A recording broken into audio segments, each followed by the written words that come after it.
Wait. And we are live. Hello. Well, before we get started, I do need to say that I've got no glasses on today.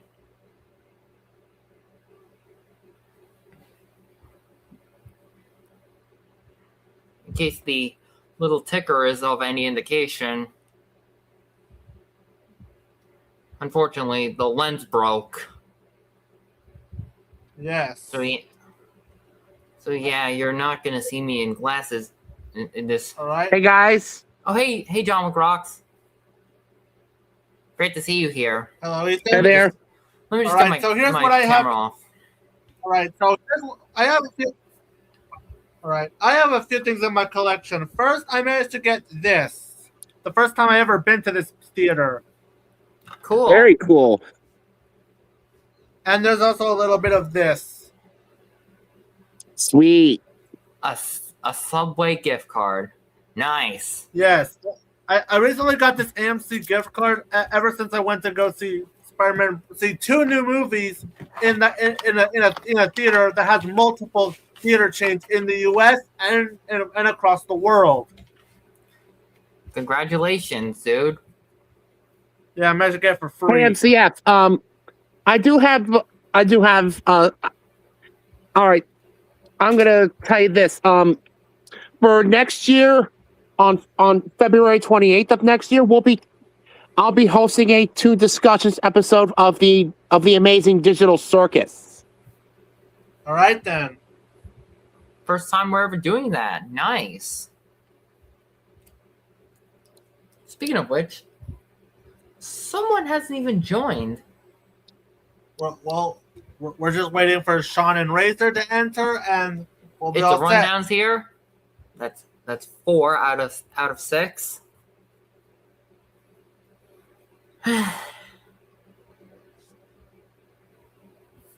So does anyone have any other stuff in their collection? Well, I don't have anything to show off today. I mean, aside from the fact that I recently upgraded my solid state drive in my computer. Me either, as I'm on a trip right now. I did get some things in the mail, but again, I'm on a trip to Mexico, so I'm unable to show them off at this moment. Understandable. Oh, someone just... Oh, damn it. There we go. Got Red Dead Redemption. Yep, on got this at Target on July 28th. Oh, Smoking Wrecker's here. All right. Hey. Just give me a minute. You forgot your PFP, dude. Give me a minute. Okay. Ah, there we go. Yeah, regular show. But that's great. That's great. You got Red Dead, Ethan. Yep. I got the in my collection. I got the other day. Oops. Whew. Nice. Dead That's Space. Nice. Yeah, the remake. Sweet. Oh, and that's not all. I also have Give me a minute. Let me just find it. Okay, where are you? Ah, there you are. The second one on 360. Deep Space 2.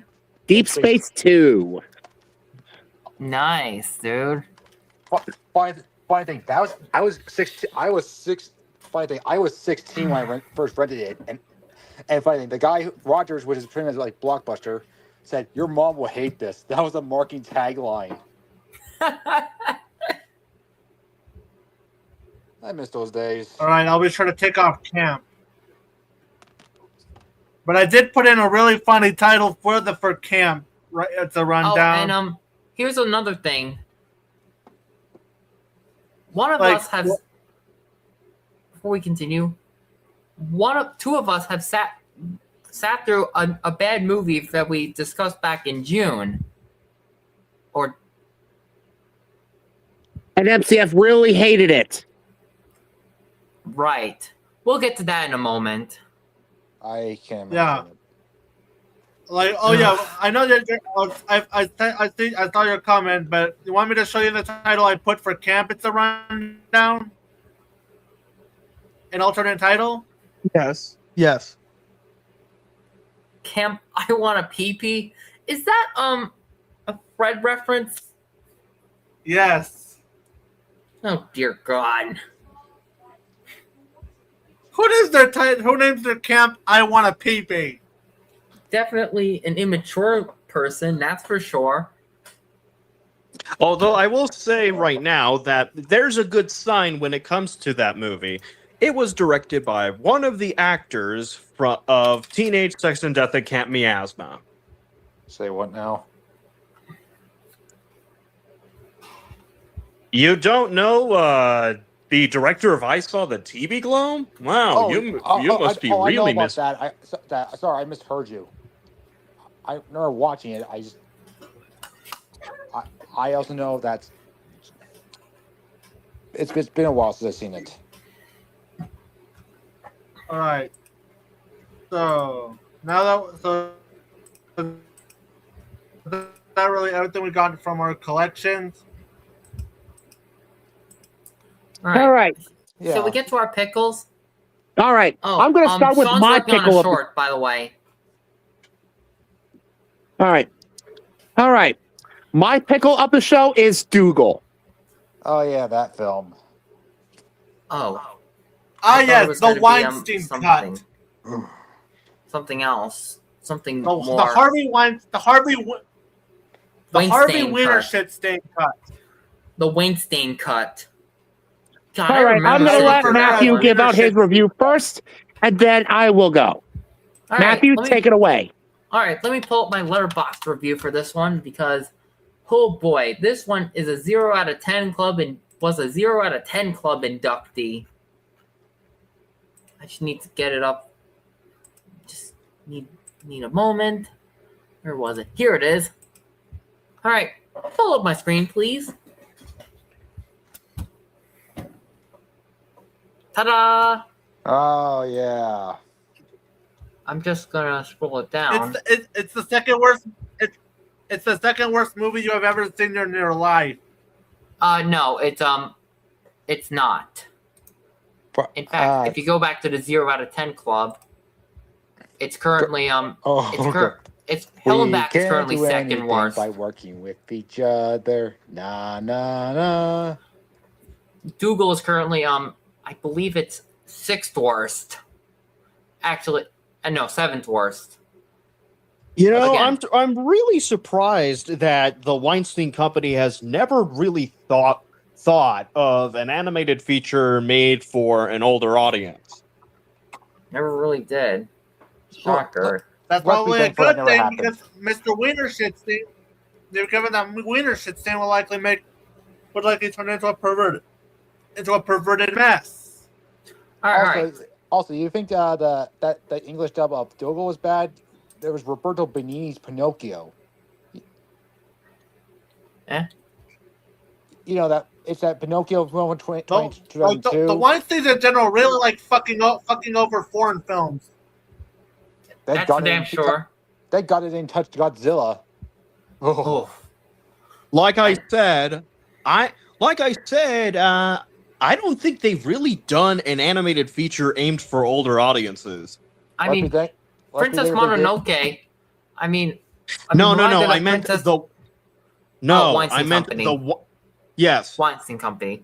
But then again, as I said before, Princess Mononoke was nearly hurt by the Weinsteins. But thankfully, Mr. Miyazaki stepped in and look said, at- Wiener Schnitzel at Bakersfield, California. Nice one. All right.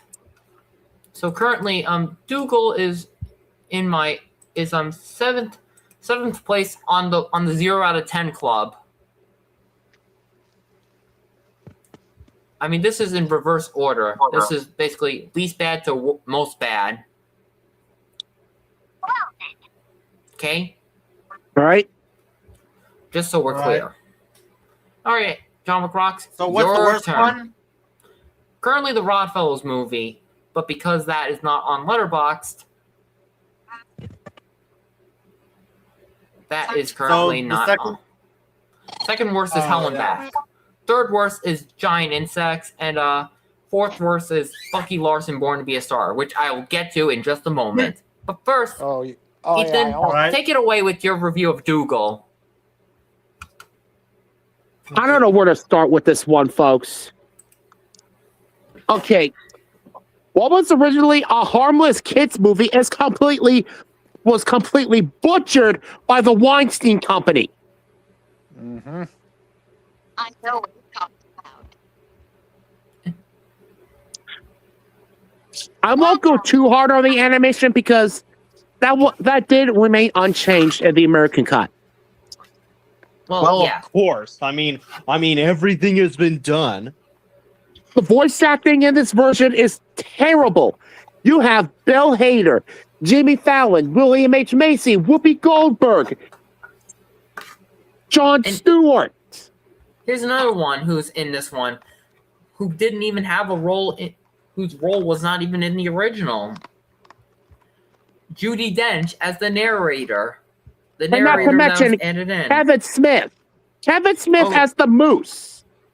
Oh yeah, whose character was silent in the original.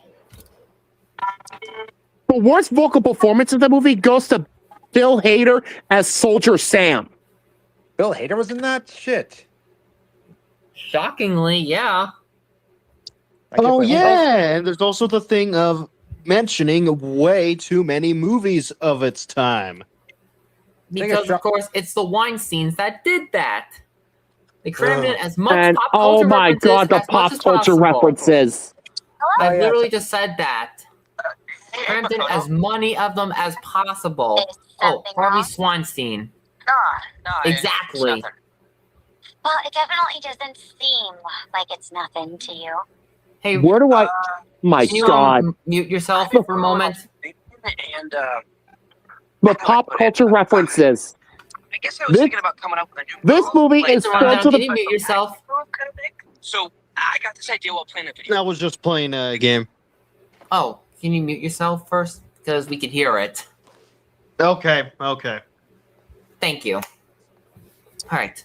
Continue. This movie is filled to the brim with unfunny pop culture references throughout. I wish I had the screen caps of but they're on my MacBook, so that's another big oops right there. Hang on for a moment. I need to step aside for a moment. And I'm being real sick and tired of these fucking spam bots. Sorry.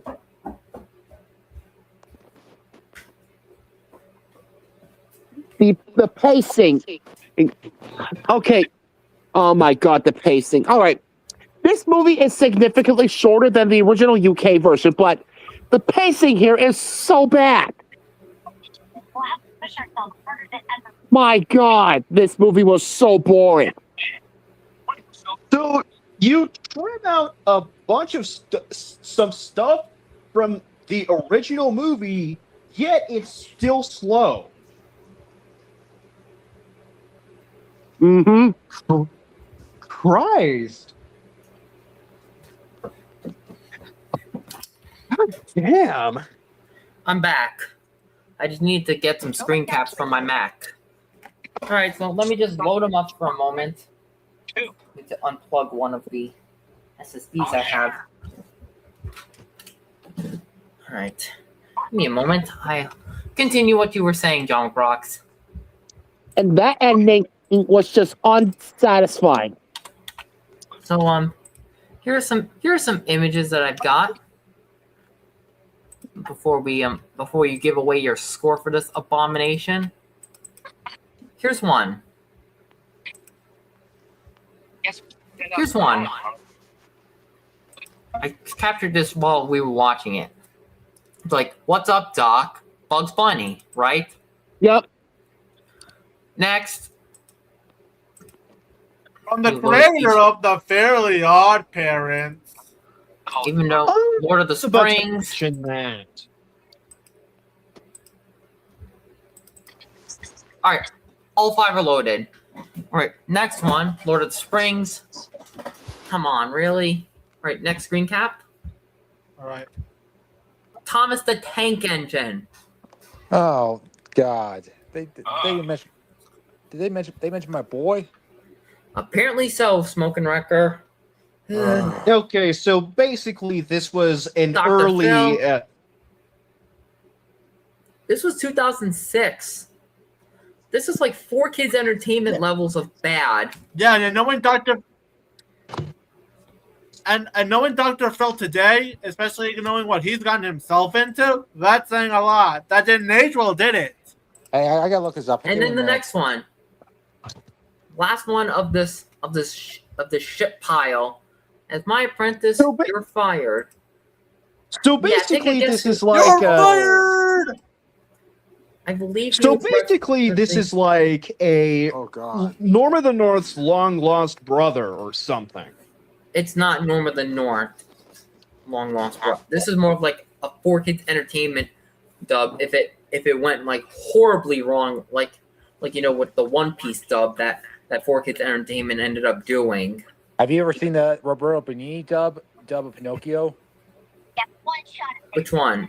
The 2002 one where it had an adult. The director was playing Pinocchio when he was 50 years old at the time. God, that I've never seen that one. And Not probably me. They for the also best. reference Skull Island. They also reference Pirates of the Caribbean. These are films I'd rather be watching. So with that being said, Oh, and Ice Age 2. Again, films I'd rather be watching instead of this. Your score Fuck is this movie. That's why Dougal's my pickle of the show. All right, Matthew, And fuck your Harvey pickle of the show, Peterson, please. man. my pickle of the show is Bucky Larson, Born to be a Star, as I've mentioned before. You know, I almost saw that movie. Or in the movie, it's called Mickey Listen Born to be a Star. Oh my god, it was awful all throughout. Like From the I guy really- who Is it played. the worst Happy from the- Madison movie? Oh, it certainly dethroned Jack and Jill. Oh, From the actor who played Remy from Hell and Back, everybody. Although that was 4 years after this train wreck. No, I'm just saying, yeah, that should be a good sign, right? Uh-huh. And of course, I had to keep it brief with my Letterboxd review this time around. Which, At least yeah, Jack and Jill had Al Pacino in it. that is true. even if it was loaded to the brim with product placement. To be fair, I that mean, film, that John Casino alone is better than anything in this and Bucky Larson Born to be a Star, and I haven't even seen that piece of shit. me Well, neither. you might as well blacklist it now because we'll give you the reason why. John Oh, yeah. Brooks, Did I forget to mention that there was a CP joke in this movie? Oh no. can't even forget to Excuse mention me. that. But Yeah, wait a I'm minute. not I'm even. not we're joking. Not even kidding. I'm trying to get it.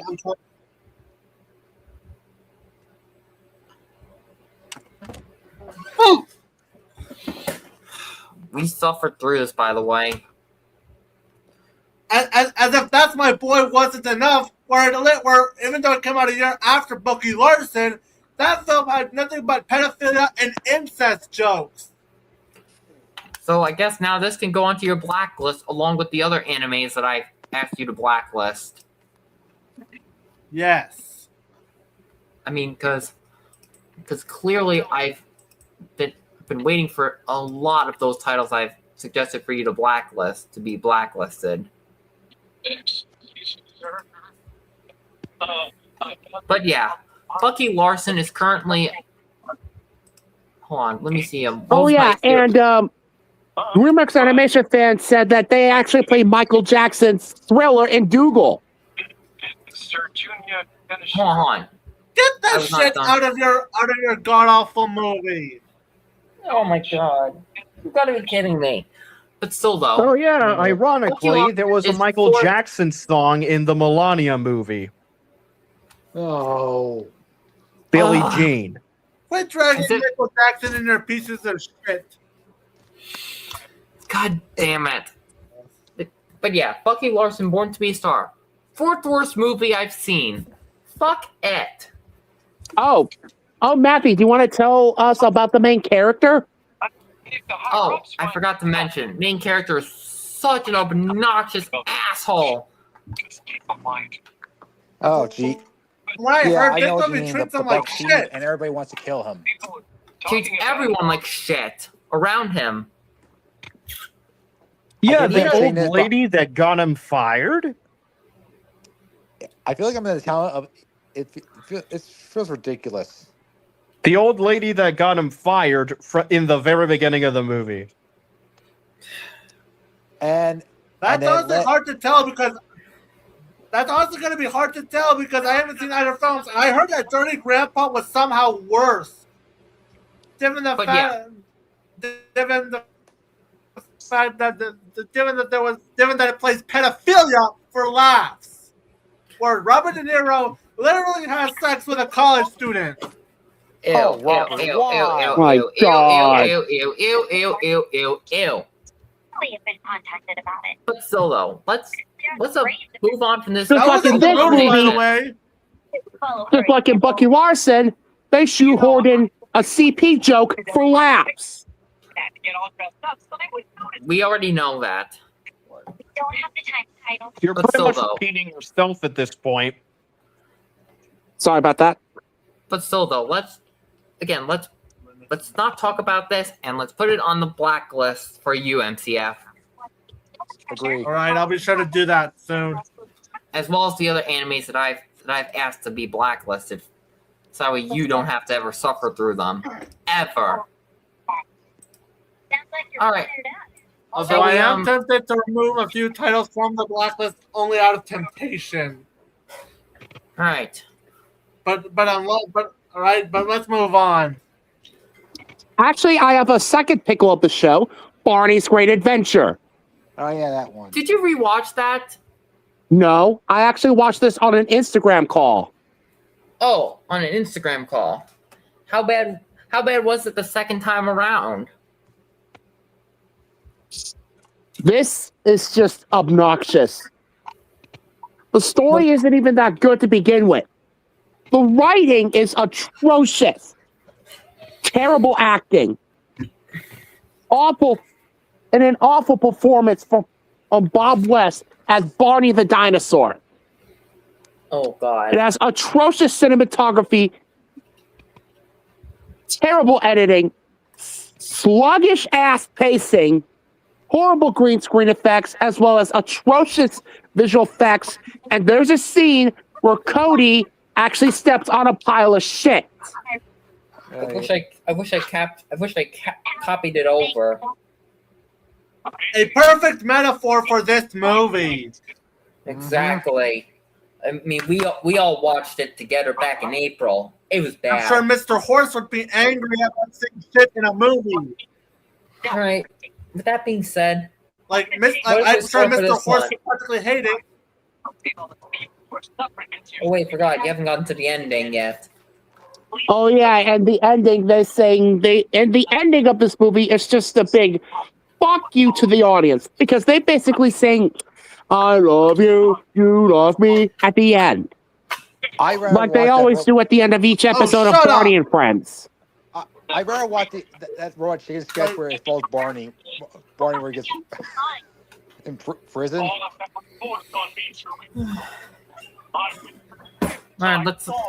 So, what is your score for this one? 0 out of Yep. 10 or an F? Yep, 0 out of 10 or an F. Fuck this movie. All right, my treasure of the show is Avengers Endgame. Oh yeah, that's a go. Hey, you gonna see it again in theaters when it gets re-released? I should. I hope I do. Here's hope. Here's hoping they fix Hulk because I want to relive Portals again. That was awesome. You know, speaking of Avengers Endgame, I recently managed to redeem a digital code while I was stuck in hell back in July. You mean COVID or? No. I mean like stuck in North Carolina back in July. Oh, I've been Oh, Razorx is here. Sorry, got caught up with trying to unlock gold medals in all survival maps in Left 4 Dead 2. Sorry. It's Alright. fine. Hey, welcome. Welcome in. Someone's gonna have to step out when Sean gets here. All right. Although there is one film that Smoking Record did saw on his own that if we before we start the reviews, I think he might want to start with that one for Smoking Record Okay. at least.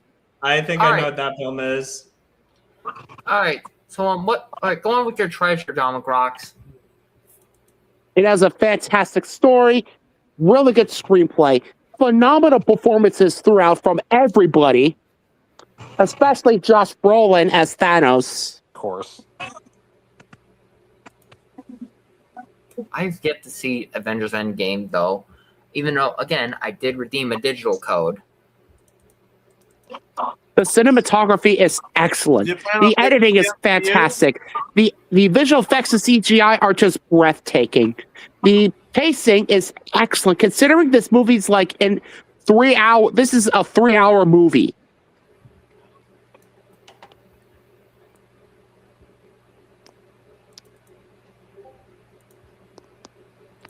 And that final battle really was exciting, and that ending really had me emotional. So there you go. Avengers Endgame is my treasure of the show.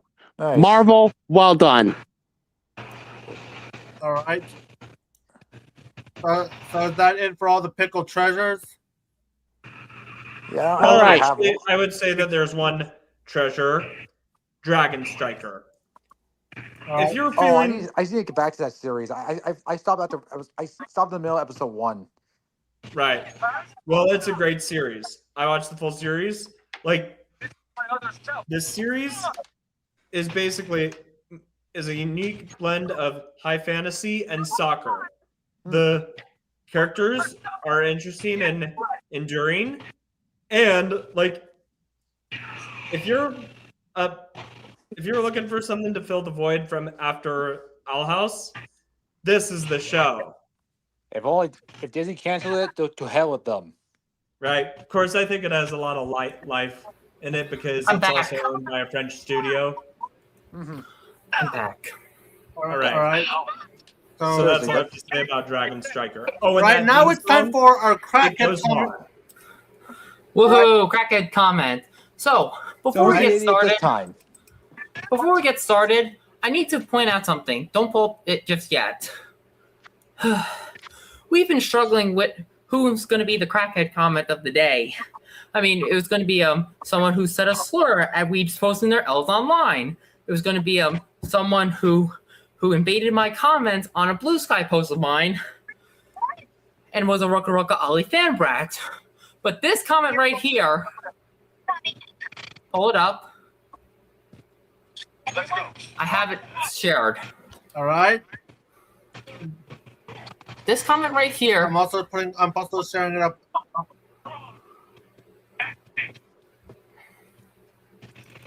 Came from a grifter.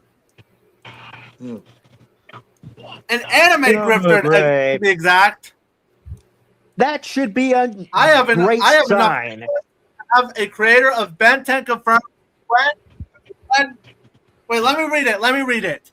I have enough influence to have a creator of Ben 10. Wait a minute. You haven't even pulled it up yet. Wait a minute. Oh, fuck. Here we go. We'll have to go with this then. Said, I have from my enough screen. influence. Oh, shit. I can't believe enough influence this. to have a creator of Ben 10 confirm Gwen X-Men was an active thing within production.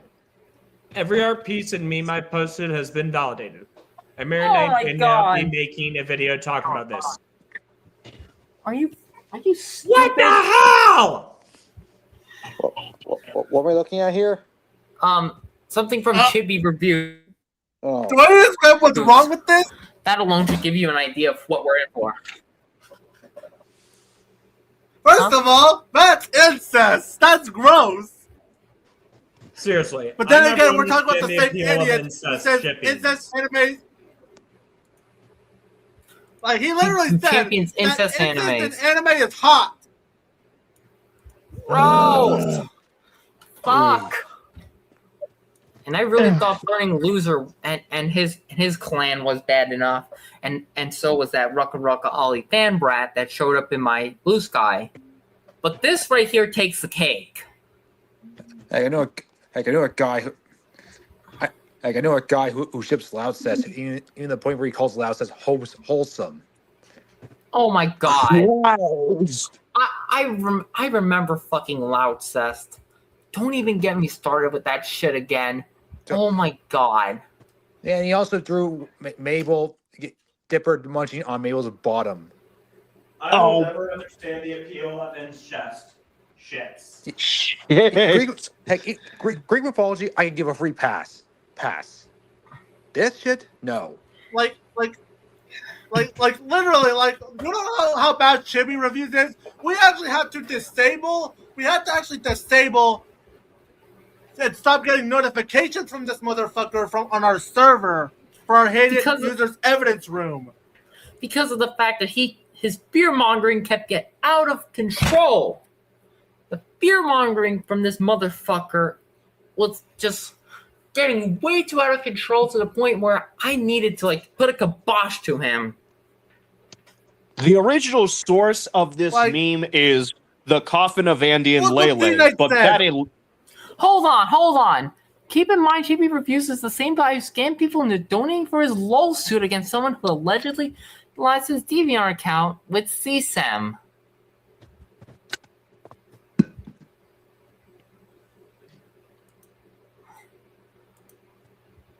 Speaking of which, do you want to know what he used for his fundraisers? He used Give, Send, Go. Remember that site?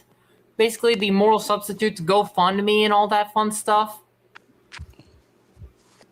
Who else had used that hell site? Oh yeah, Kyle Rittenhouse and Shalom Hendricks. I have no idea what the hell that website is. And a black child in Rochester, Minnesota. I have no idea what the hell that website is. Give, Send, Go. You'd be blessed not to know what the hell it is. Oh, yeah. The original source of this quote-unquote meme is the coffin of Andy and Lele. But here's the thing. That is supposed to be a scary game.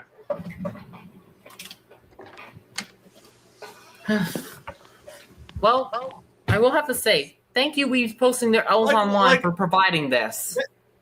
Because, my God, Chibi Reviews, you are so unhinged.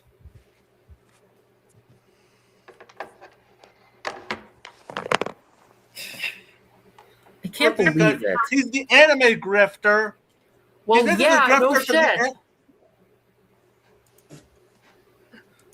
Continue. Like, his fear-mongering got so bad. He almost new ways to get a reaction out of people. You know, like trying to scare us with issues that may seem that he has no part in taking in bandwagoning on. Even if they are legit issues. Like, you know, the age verification bullshit. Oh, and did I not forget to mention that he's also a Vic stan for the record? Vic Mignogna. Yes. You informed us on that? Yes.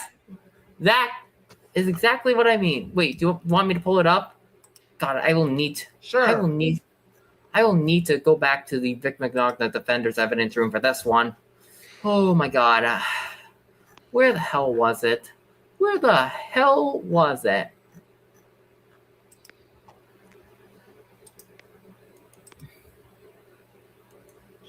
Here we go. Got it. And now I will also.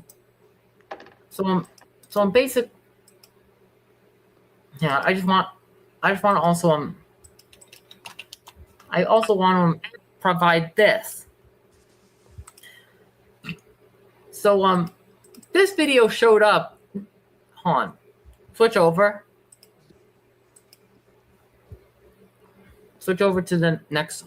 So, you know, this video showed up in our hated users notification feed before we had to axe them all together. And do you want to know who the fuck this bastard was talking about? He was Vic talking about. motherfucking Rignana. This, of course, proves that he's a Vic stan. Why are we not surprised? Why the fuck Let's are read we it. not surprised?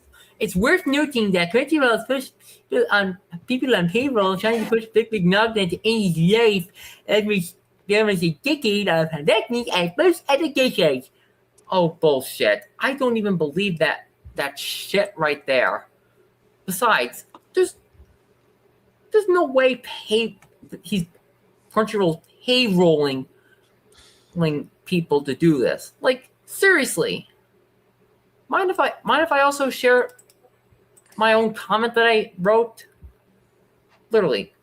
And in response, Sure. Weebs Posing Their L's Online had to say this. This is not the crackhead comment. This is just I'm trying to a response to the crackhead comment and question. All right. Literally, no one is doing this. Please get a job. Oops, sorry about that. But still, I was like, payroll? What is this morally bankrupt cuckold going on about? That's what I called him. A morally bankrupt cuckold. Because reminder, his ex-girlfriend cheated on him and rightfully deserved. And rightfully deserved one, too, for the record. I put something in the private and to go back- chat regarding that Ben 10 image. All right, go back to that one. Yeah, and let me pull up the meme. I have the meme with me. Wait a minute. Let me get it up. All right, ready?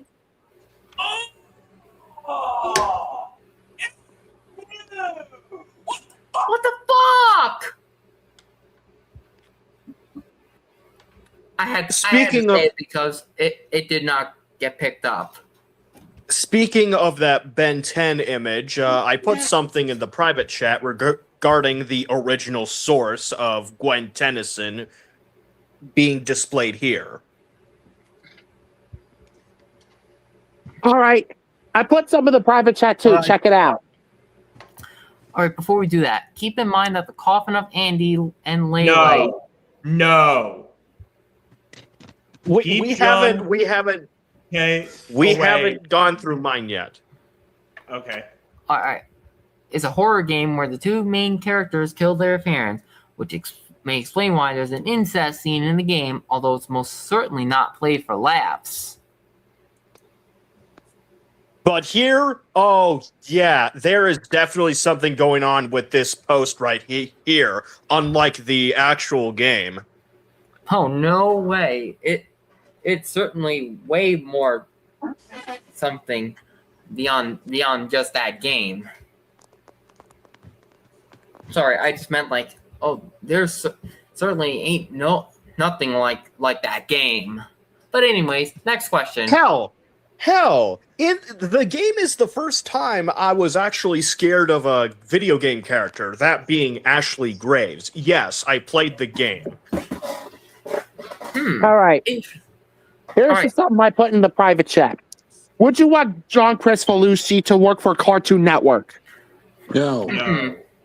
Terrible idea, and besides, Hell he no. won't be able to wait. at this point because guess what? Wait. I think he has in some way, like with some shorts and commercials. So Oh. the question's already answered. Well, but they won't be hiring him again, and especially not. No Adult Swim. shit. All right, mind if I knock all this down? Because Jesus Christ, we've pretty much already gone through our crackhead comment. We've dwelled way too much on this one. Mhm. So yeah. So long story short, Chibi Reviews, you're a moron. Fuck you, And a Chippy. gross one at that. Fuck you. All right, now we're on the reviews, and let's get to the only review that. Yeah, now let's get to like probably the only reviews Smoking Record had seen, at least that we haven't. So that to make it a little easier. So let me pull it up on screen right now, and this, of course, is from Smoking Record. Oh yeah, the dink. Yeah. I've been getting into pickleball lately. Lately, I've been doing it for about a year now, and I found that about the dink. My dad and I watched it the other night, and it was kind of boring. Boring. It has Ed Harris and the guy who plays Peter B. Parker from the Spider-Verse films. And he was in the first Jurassic World movie. Who was he again? He was in the first Jurassic World movie. He played one of the, the people who worked in the office in the Oh yeah. committee room. Wait, he's the guy who wore the shirt? Yes. Oh, I didn't recognize him. Maybe I didn't recognize him about Mayday. And he was also in the awful Tom Cruise Mummy movie. Oh, wait, he was Benji. He was that undead guy. Yes, he was.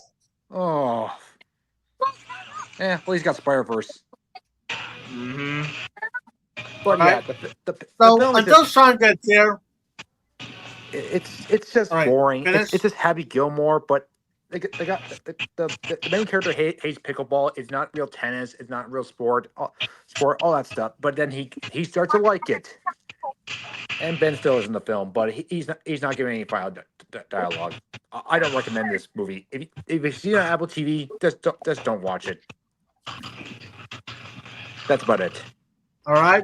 So now let's start off with the shit movies we've seen this month. All right, Can we MCF. start up? Why don't you go ahead and review the breadwinner? Okay, then we'll get to the breadwinner. Technically, I don't really do reviews unlike you, Ethan. So Well, we need to take an axe to grind you tend to balls do the up. more re-reviews, while Sometimes. I don't really do that. All Come right. on, let's take an axe to grind the balls up. But, All right, balls up then.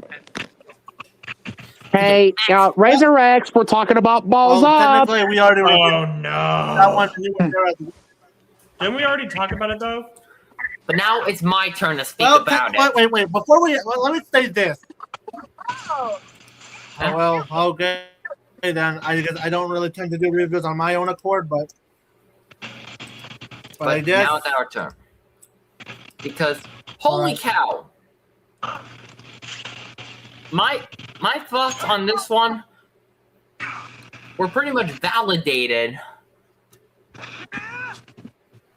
Because holy fuck, it is loaded with dick jokes to the max. 45 total to be exact. You counted? We did. We counted every last dick joke in this one goddamn movie. Wow. And the Letterboxd review shall prove it as well. Oh, Sean's finally here.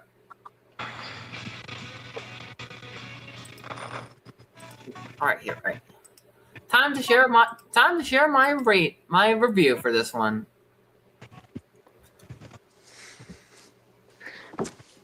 I went into this seeing if the Dick Jokes the Movie nickname held up amongst my peers. And guess what? Sorry. Excuse me. It certainly did. Totaling 45 of these dick jokes, along with having negative stereotypes of Brazilians and a plot that could have been avoided had the main two dipshits not fuck up. Basically, it could have avoided the. It basically was this kind of plot, for the record. Could have avoided it plot. Had the main two dipshits not fuck up, it certainly sets this film as the worst of 2026 that I've seen so far. It's all because of our society. My Hey, God. Razor X, tell Matthew what your worst scenes of the film are. The worst scene of the film, well, the second worst scene is the part when Mark Wahlberg and Paul Walterhausen's character eat condoms filled Oh, with hello. cocaine. But that is not the worst scene. The worst Sean. scene? I didn't know I was finally here. Well, you are finally. But, alright, Razor X, continue. The worst scene, and for those who haven't seen it, I'm going to spoil it for you because no one deserves to sit through this. The worst scene is when a kangaroo fish swims, like Mark Wahlberg is urinating on a boat, and a kangaroo fish swims up his dick. and then pulled it, and we actually get to see it. Like, we see him clamp on it and stopping the fish from coming in fully, and then we see then Paul Walterhausen's character pulls it out with his teeth, which, of all the things I didn't need to see in life, that is something I did not need to see. Oh, that was really excruciating. That was painful. Yeah, Oh. and just some context with the kangaroo fish. Well, there are cases of that fish entering bodily orifices. It's usually when most people are bathing in the water or something, not Rather than- streaming up a stream of urine as the movie absurdly suggests. Oh my god. That was like so uncomfortable. But anyways, we should also after we do our movie it's a reviews rundown. and all, You have something going on, playing off in the background. he knows. Oh, But she's once working on it. once we finish our reviews, Sean and I need to make a statement. All right. But first, let's get on to our next movie. Thrash. All right. Wait, let me put it in.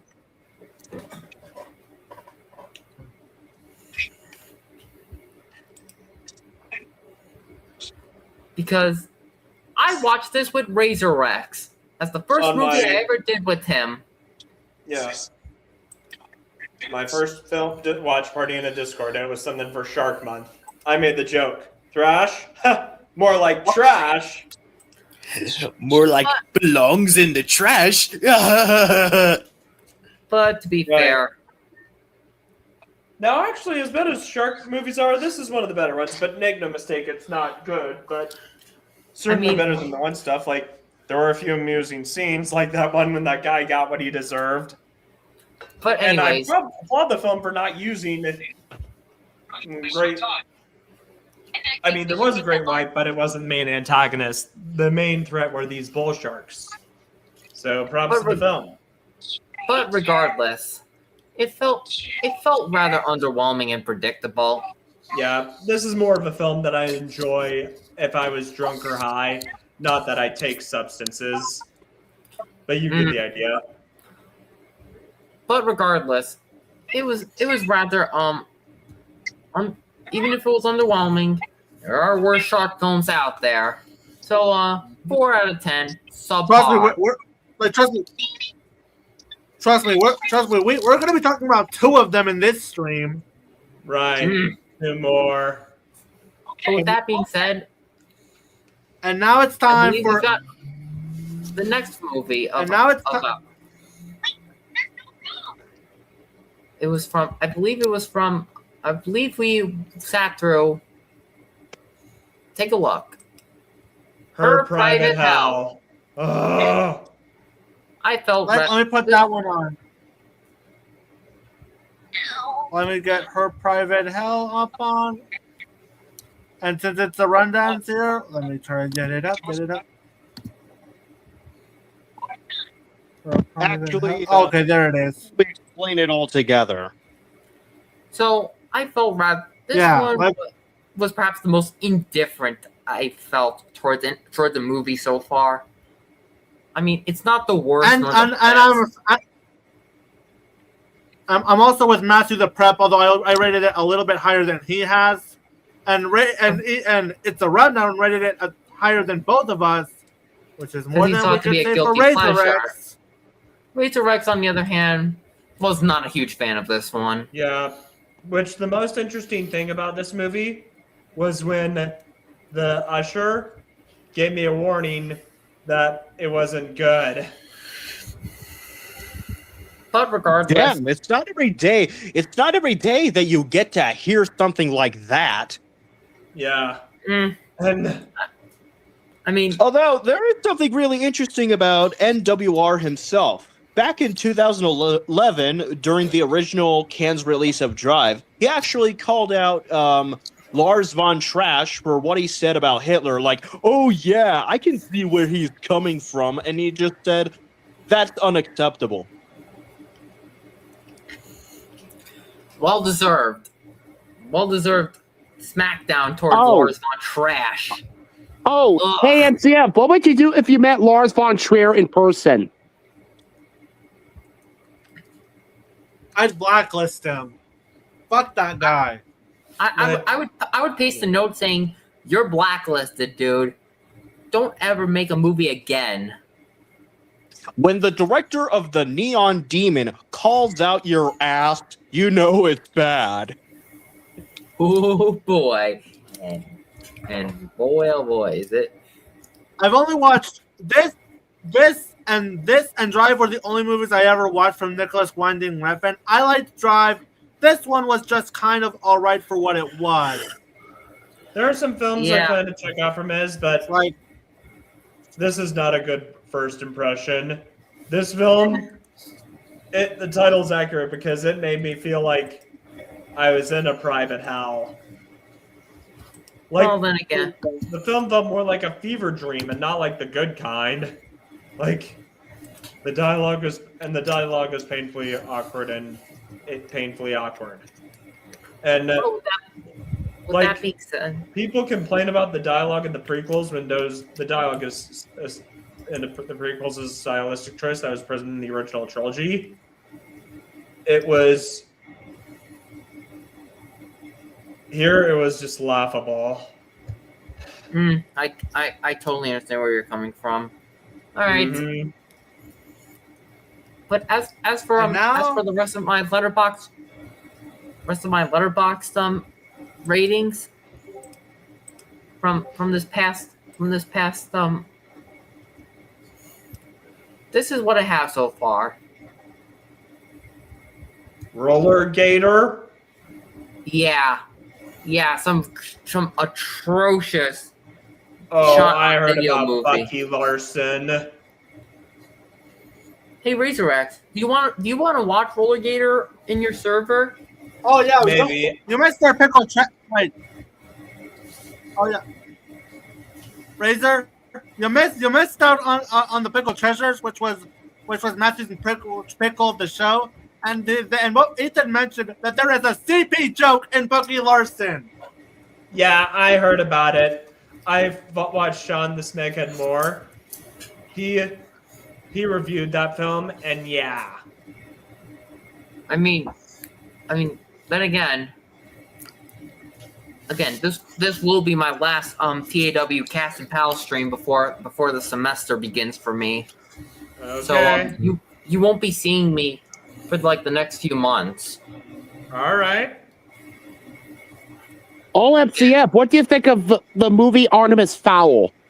All right, He didn't like. MCF it didn't was like. shit. Sorry, MCF, I mistook it again. God, how do I keep mistaking people's pronouns? God, I need to get better with that. Yeah, that's all right.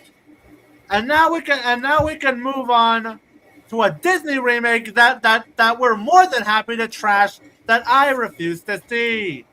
Yep. I saw this at my Speaking discount Oh theater man, on July Shea 25th. Frillis. Oh man, Shea Frillis, what did they do to you in this remake? Speaking of Fucking her hate private you hell, Disney so here's fucking much. We're moving here's on something to really interesting Moana. about the way we watched her private hell. It was leaked through a DCP master. Me and Razor watched it theatrically. Oh, right. Yeah, I see that. And me and And unlike Whereas me and unlike Matthew Paramount, me and Matthew had to run. unlike Paramount, you can't really blame Neon for this one. They had nothing to do with it. It was probably some theater that leaked it. makes sense. I mean, Yeah, then again, DCPs. and now we You move never on see from her DCPs like that before. Like oftentimes. Yes. Now we can move on from her private hell, which I don't really have much to add. We can move on to trashing a Disney remake that most of us refused to watch, but Ethan sure as hell did. I Yeah. watched this movie at my discount theater on July 25th. My God, it was torture. I bet. The story is just a lazy copy and paste from the original 2016 film. No, It didn't add anything new to the table. From It what I adds heard. nothing new whatsoever. Not to mention either, the original Moana is not even 10 years old yet. Like, the original movie came out in November of 2016. This movie came out in July of 2026. It was like 9 years old. Yeah, and by the way, Shea Frillis, what did they do to you in this movie? Wait, you don't. I You need don't to- deserve this. can we I swear, pull that up? I swear, you don't even deserve literally. this. He looks What like the something fuck is that? Godzilla would face off against. Hold on, I need to pull up Oh, God. Moana. I swear, Shifrillis, you don't deserve this. Hang on, I need to pull it You- up. I need to pull You know, it like, myself. this is And if this you thought is that pretty was much. bad, look at what they did to the fucking chicken. All right. Here we go. Pulling it up from a Facebook. Like, look what they did to the. I'm pulling it up from a Facebook. Here you go. Here you go. Oh God, Shea Frillis, what did they do to you? God. Seriously, get the dehydration gun out. Hang on, I got Dehydration come this motherfucker. and I gotta and let me And- pull up and the we next got- one. Here you go. Ah! My God. Yeah! Oh, Smash its head. Smash its head. I hate to revive jokes, but we need to smash its head. All right. I'm in the mood for some KFC right now. I'm in the mood for what's some good. here, let me show the appropriate. Squidward can show the appropriate reaction. Let me show it. But you wanna know how much this piece of shit costed? So much, didn't it? I need. I'm not kidding when I say this is literally how much it 250 cost. million. The budget- $250 million goddamn dollars. Oh, and by the way, before we get more into this movie, Mr. Horse, you were not responsible for this movie bombing at the box office. No. Because no one wanted to Good see thing. it. Here, I did post something in the YouTube comments. 2 comments, actually. At least with her private house, you could tell Nicholas Winding Refn actually thought up of something. Moana, on the other hand, is soulless, the most for a summer movie this year. And also, Well, here's cynical- how like cynical cash grab this corporatized it was. They straightened out the actress Catherine Legia. I think that I'm saying it right. Like the actress for Moana, they straightened her natural curly hair just so it would be easier to chroma key. Her hair is wait a naturally minute. curly. If they just kept it straight, she would have Not been to a bird. mention, Not not to for mention Moana. about the main actress of Moana. She has absolutely no other film experience whatsoever, and Disney thought, "Great, let's get her in." Terrible Well, idea in I'm not hindsight. like really a fan of shitting on actresses first. And yet somehow they got Dwayne the motherfucking Rock Johnson to come back for this. A terrible idea in hindsight. Yep. Because Yeah. Yeah, Which was, he which- was- Seen the oh yeah, it character. was produced by he was him as involved as well. a producer. I know it says right here, Dwayne fucking the Rock Johnson. Fucking Rock. To quote Mr. Horse, at least in the original, he was voicing a character. No Right. shit. And also screw you, Mr. Horse, for using another burner account to seek out And Sean. even more so Screw you, Mr. and Horse. even more so that you called, and the fact that he also called all Disney adults slaves. Yes. Which, He look, actually did Disney that. adults can be annoying, but still. Hang on. I gotta give a death glare.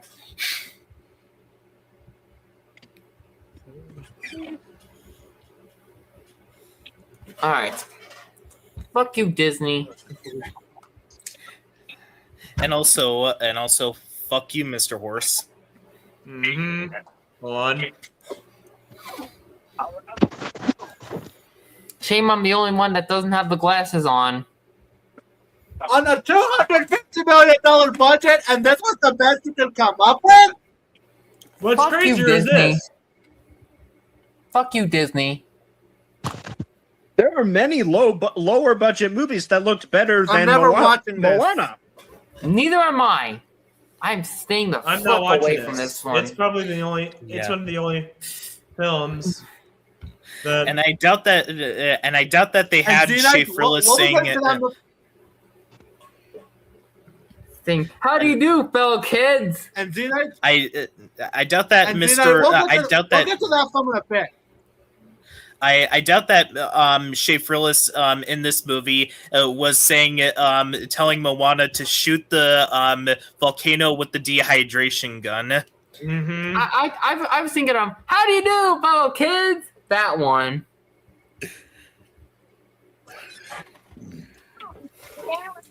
Regardless, I'm not touching this one on a 10-foot pole.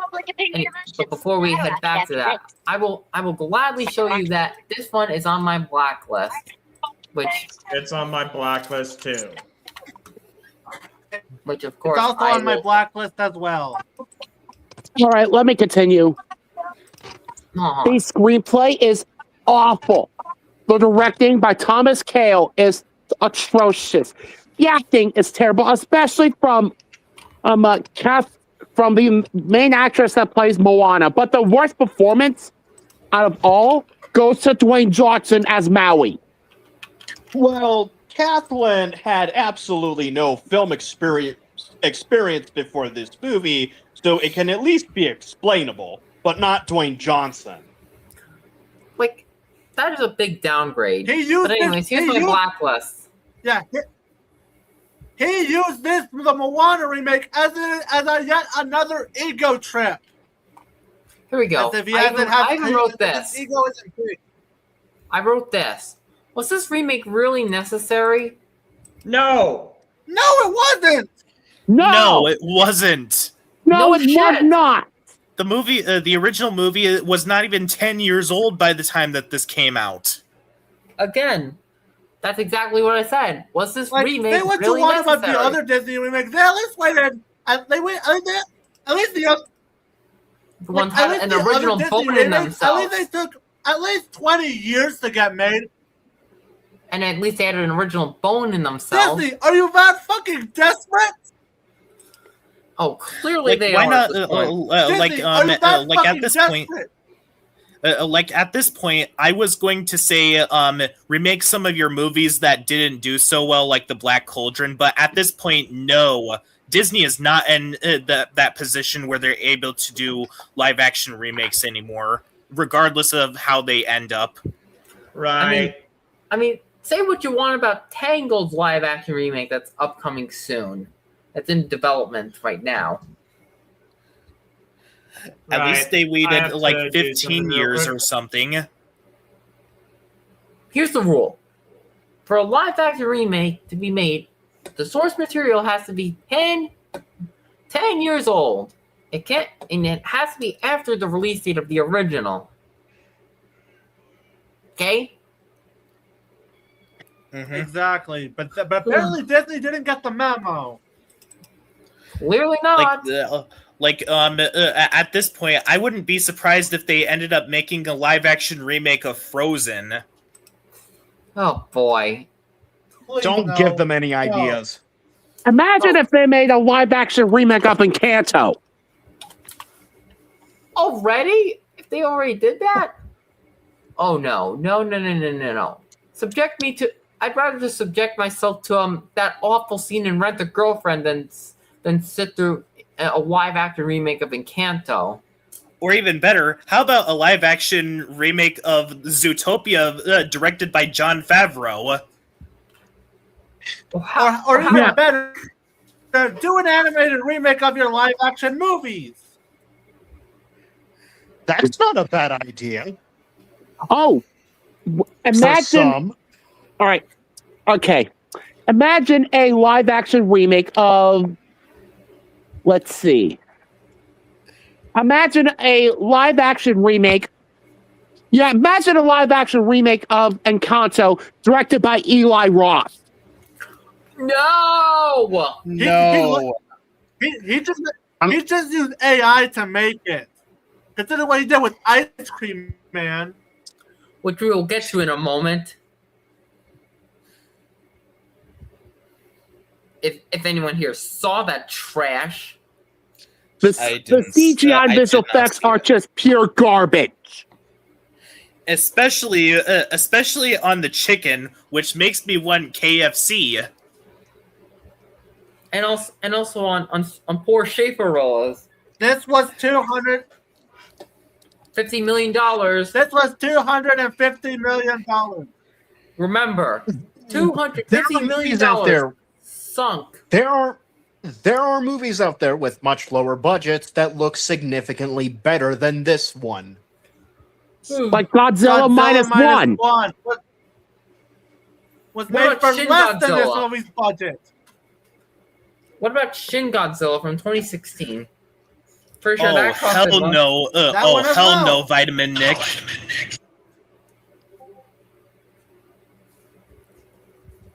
How would that even No. work? Don't give Especially- them ideas. I mean, they can't do live action remakes of Pixar films, especially if it's not of human characters, like The Incredibles. Oh God, did I just give Disney ideas? Don't give them ideas. Did I just fucking give Disney ideas?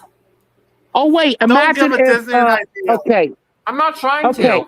okay. Imagine Disney making a live action remake of Raya and the Last Dragon, directed by again Eli Roth. No. That would be horrible. Plus, that Even film worse. has a horrible message. It'd be even worse than the original. You And know, mind you, I worked on Sean's review for that one. It's the first one I did for him. that would be a match made in hell. Or even better, how about a live action remake of Strange World?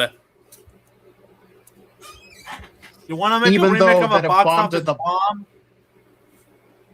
Yeah, and Or- a movie that the grifters had too much fun making fun of. More like making fun, having fun harassing the shit out of. Or even Much like better, how they did with Lightyear. or even better, maybe in the future, maybe Disney is probably going to have Pixar do live action remakes, like a live action remake of A Bug's Life, directed by again Jon Favreau. Or Eli Roth. No, Disney. No more. No more live action remakes of animated stuff. We don't want this anymore. Why do you think I that we've hope been this boycotting film these movies? marks this the live- end of them. Let it fucking end Well, we're already, still- Disney. Yeah, do what Walt Disney has been telling you guys to do for years. To keep moving forward. This is not moving forward at all. Just like how you're not too. This how is not you don't moving really forward. This is going back in time while being stuck in the present. And this is also the same energy as cutting LGBTQ material from your movies and TV shows. Posted something in the comments. The pacing is just a fucking nightmare. My God. This movie was 115 minutes. It felt like it was going on for 4.5 hours. You'll Oh, probably get the reference by now. Longer than the original.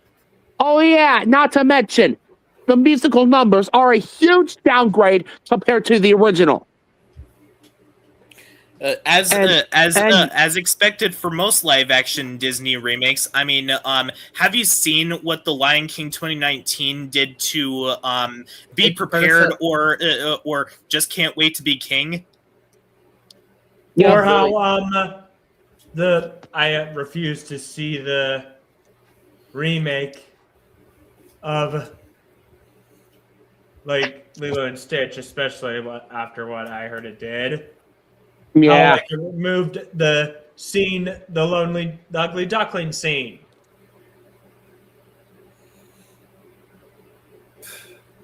And I mean, of course, with Lilo and Ohana Stitch's meaning live nothing. action remake, at least that one again wasn't less than 10 years old.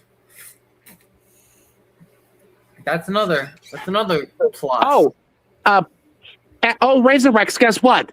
I'm going to be hosting a discussion stream about the Jurassic Park franchise next week. Yeah, I'm looking forward to joining it. All right, I have some things to say. all right, guys. So Let's get And to the ending of which this can go movie is fuck just a itself. big fuck you to not just the audience, but to the original animated 2016 film. So with that being said, 0 out of 10 or an F for you, huh? Yes. 0 out of 10 or big fat F. And of course, it's getting the Born in Hell Award certificate. You bet. Mhm. where does this this rank movie. on your worst of Disney, 2026 just right stop. now? Disney, Yes, just Disney. stop. Yeah, Disney, it's- stop. I don't stand the movie's downfall. Quit, This is Disney. their passion. These are artists and artists Disney, who work on please something better Quit already. instead of making remakes. Soulless remakes. And by the way, a big fuck you to Disney for going with the decision to endorse AI. Yeah, really. Yeah. I'm still following Dana Terrace and Jack Sparrow's advice for that. God, I when it hate comes that to watching so, their content, it's how You I know, watch. I hate it so much. A It's part how of I me, watch- a part of me wants to say that Disney deserves to shut down. A part of me wants to say that Disney deserves to go out of business. Yeah. Look what I put in the Would you comments feel sorry again. for them if they went out of business? Not Not really. sort 'Cause of, it's I find become a that shell very of its unlikely. former self. but also not really at the same time. I can't. I really can't with Park Disney Planet is anymore. somehow less infuriating than truly Disney can't. company. How many At least L's they have only- Disney stacked? Did one live action Let him, Guinevere let movie me- that was it? let him finish, please. Let him finish, please. Okay. All right. NCF. Continue. I would say as many else. They took 100 of them. Yeah, gutting out I LGBT more than representation in multiple properties. I still remember when they threw Jimmy Kimmel under the bus because they didn't want to lose their funding after Jimmy Kimmel made a joke about Donald Trump supporting Charlie Kirk. That was awful. And of course, there's their complicity with Israel casting an actress who voluntarily enlisted in Israel's genocidal military for Captain America 4 to play a Israeli superhero. Which imagine if they did a Nazi superhero or something and got a neo-Nazi to play him. That would be. And of course, Gal Gadot. That would be awful. Do What? not. I have not heard her sing, but That would be so much worse than Israel. I mean, Oh God! Do not give Illumination ideas. yeah. we're not. All right. I'm done. Would be the If last anything, company to that shit. Let's move All right, on let's to move on better to the things. next movie. Let's move on to the next movie. I truly. All right. How about we move on to our next movie? This is a movie that I saw on July 14th. Supergirl. This film, it was fine. I haven't seen Supergirl. I mean, Alright. I actually thought it was okay. Yeah, same. The story is somewhat faithful to the comics. I actually really like the performances from Millie Alcock as Supergirl and Jason Momoa as Lobo.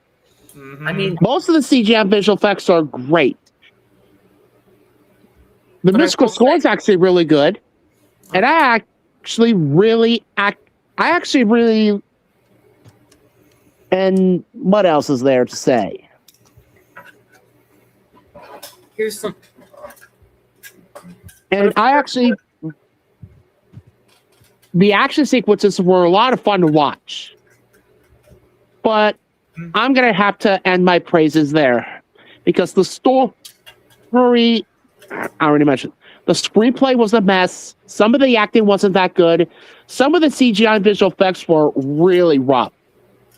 And the ending was really underwhelming. So I'm going to give this one a 6 out of 10 or B minus.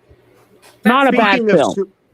But Speaking I of will say this. Supergirl, I put a link in the private chat for And that being something said, that is Fuck going. away bowl. Wait, wait, wait, no, that real classy. Wait, no. Something that was used during the production of that movie. Oh my god, what? Wait a minute. Yep. Oh God. No! What is it? Are you freaking kidding me? AI! James Gunn, I am disappointed in you for actually looking over this and saying this was fine to use in the movie. Oh, and by the way, while we're on the topic of AI, to that one person in that one Deadwing Dork video that was uploaded like less than a month ago, I am never using AI for my avatar stills at all, regardless of what you think of my OC pictures. Neither am I. Hell, I mean, I would never use any AI swap, even if my parents provided it. Me either. Me yeah, either. I'm like the most anti-AI person that you can ever imagine. Same here, and yet my parents try to invalidate my opinions on AI. Yeah. And just to let you guys know, all of the drawings that you see in my videos were done by me. They were not made by AI at all. See, right there. Yeah, like Real the other authenticity, entertainment industry, people. like Hollywood needs to stop doing that.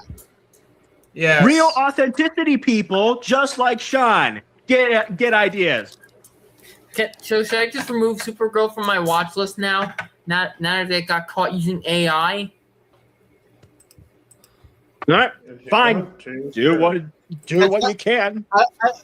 That being said, should we still say fuck you to Uwe Boll for that AI image he made of Supergirl? Yes, sure, certainly. Absolutely. He still deserves a fuck you for that. I'm just really devastated that the film ended up using AI. I just hope Clayface doesn't suffer the same thing. Well, off my watch list this goes. Right. Not blacklisting it, but I still feel really disappointed. I mean, I was hoping to, even though I'm not a DC or Marvel person, but again, I'm really disappointed. Truly. All right. On to another movie. Evil Dead Burn. Yeah, Evil I saw Dead this Burn. film. I didn't see it. I thought this film was just okay too. Yes, I actually enjoyed this, but I also consider this to be the weakest Evil Dead movie in my eyes. Yeah, I mean, but it's not terrible. The best way I describe it, it's a steak and potatoes kind of film. But unlike, let's say, a film like, I don't know, Jurassic World Rebirth, this film didn't affect the franchise's longevity and actually set some things up. There's hints that there's something big going on, and there's a few amusing kills and some, and see what made Evil Dead Rise work is that it took things to an apartment in a city. And this one just takes it back to a house setting, albeit a small town rather than a remote cabin. But it still has its strengths. will say There's still this. some amusing kill. It doesn't hold back on the gore. And it does have connections Yeah, in a way that feels organic without... And it deals with themes like spousal abuse, gaslighting, and toxic family dynamics. Though the pacing falters at times and the climax was overextended. And while it did take a while to pick up steam at the start, once it got rolling, it was worth it. But it was, and also those post-credit scenes did have something were worth sitting through to watch. So yeah. So yeah, this film was all right. I'd give it 3 stars, or a 6 out of 10, or a C. And in my ranking of the Evil Dead franchise, I consider this probably like in 6th place. Same. Fitting. Yes, even more so than the 2013 remake. Right. Well, I forget about the 2013 remake. I might have to watch. I mean, the remake isn't bad, but I mean, the original is fine for what it is, aside from the tree scene. Ugh.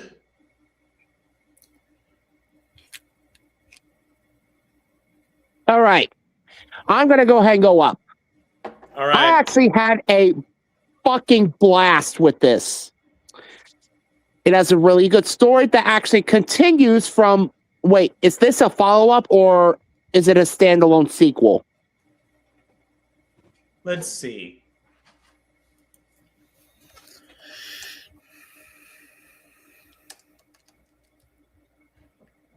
Evil Dead Rise serves as a sequel to Evil Dead 2013. Of course, there's debate that the 2013 film... Oh, wait. That's Rise. Let's see. Burn. Because there's debate that the... Let's see. It serves as the 6th installment. Okay, let's see.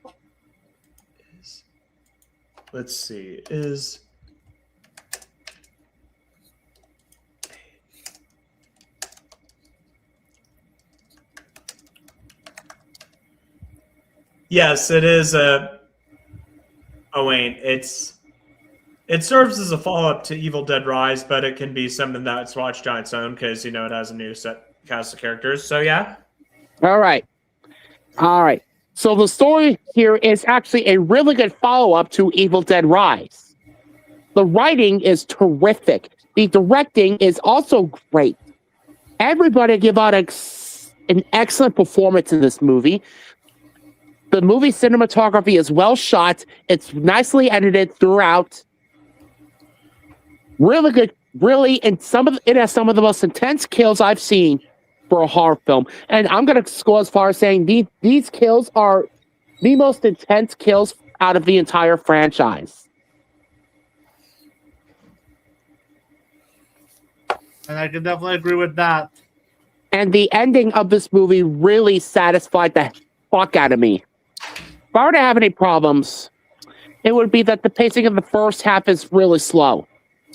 But otherwise, I had a really good time with this one. I'm giving this a 9.5 out of 10 or an A. All right. My next movie is Jackass Best and Last. All right. I really need to see this next entry. But again, because of my disdain for Paramount these days, and the fact that I will only watch their content if I pirate it. Well, if you use platforms like Pluto TV, like if you use Pluto TV or YouTube TV or Tubi, then you're good. I mean, yeah, but I don't know if I'm going to be supporting Pluto TV, but who knows? Maybe I might. I mean, as long as I can get it for free, whether it be through Pluto TV, Tubi, YouTube TV, or the seventh season, we're good. Yeah, this was a perfect conclusion to the Jackass film franchise. Every single stunt here is hilarious. Like, this is one of the funniest movies I've seen this entire year. Like, holy shit! I also like that they also used older stunts from the previous films and combined those with newer stunts. That ending was just a really heartfelt conclusion. Let me tell you. This is the Jackass crew at their best. Yep, and let me say this. Let me say this. As someone who actually recently binged all the Jackass movies prior to this, although I've yet to see this, yeah, I could definitely see why Jackass and managed to touch the lives of many. It was just hilarious. It was just a bunch of dudes finding ways to get themselves hurt for our own amusement. Mm-hmm. The latest one I did see was Forever and part of 4.5. But either way, I still need to see Best and Last. But regardless of all that, And in the words of Johnny Knoxville, I'm Johnny Knoxville, and it's time to say goodbye to Jackass. it was I'm pretty sure it was a really fantastic run for the franchise. Yep. So 9.5 out of 10 or an A for sure. All right. My next movie is Avatar: Aang, The Last Airbender. We watched this. Again, This was a movie that I watched yesterday. Yeah. Right. Yeah. Paramount, I'm just gonna say it. Fuck you for not doing anything about the fact that people were pirating this movie and leaking it all around. Meanwhile, you did exactly that with the Sandy Cheeks movie and the Plankton movie, but yet did nothing about this. Do you guys just not care about Avatar? Yeah, Is of course. animation we don't care in about general? animation in general. Is it really that much of a franchise that you just rather just let get screwed over? That's not right. That's wrong. Well, then again, Fuck considering you, that Paramount, for not releasing this in theaters. I mean, again, hey Sean, you forgot to do a review on that film. The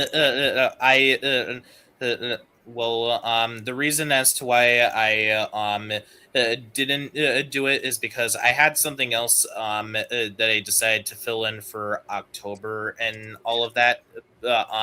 Maybe I'll review for this movie for for the anniversary of Avatar at some point. That is if I don't run into writer's block and stuff. Are you working on the script? Not at the moment. Oh, so you're not. Yes, because spoiler alert, aside from it, the rundown, me, Sean, Matthew, and Razor watched it when it got leaked. Yep. And The first time I ever Let me watched tell a you leaked about film. that one. Let me tell you I about should that note one. that- I had a seizure at the time. Oh, right. We know. And I heard it was really terrible, dude. Right. I Well, what I was really saying hope you're was- doing good. What I was saying was, well, I did watch the film, like, on the watch party. Well, I did feel bad, like, Paramount.com goes, like, that's if you're gonna mistreat animation like that. But I made an effort to watch it, like, when it got an official release. But not for Paramount, but for the animators. This film, upon revalue, I see more issues with it. Like, this film would have benefited with a longer runtime, and there were some concepts that lent more exploration. And I have mixed feelings about the voice actors, like the original voice actors not returning to voice the characters. And Given that the characters are a lot older now in this movie, it's not that much of a big deal, anyways.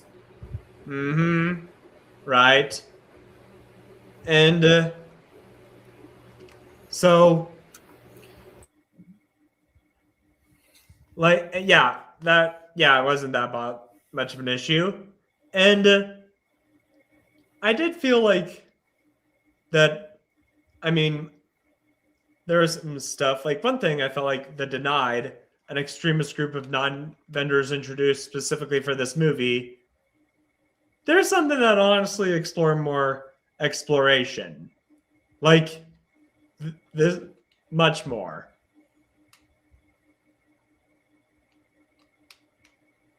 But one thing I appreciate is this. It had Easter eggs. They weren't, and references to the show, they weren't the plot or just of the movie, or just Easter eggs for the sake of Easter eggs. And yeah, and issue I had was I felt like the supporting cast, the cast besides Aang's, were just along for the ride. But yeah. There is one character that I felt the most sorry for out of all of them in this movie, and that is Cabbage Boy, because he lost all of his cabbages. Mm-hmm.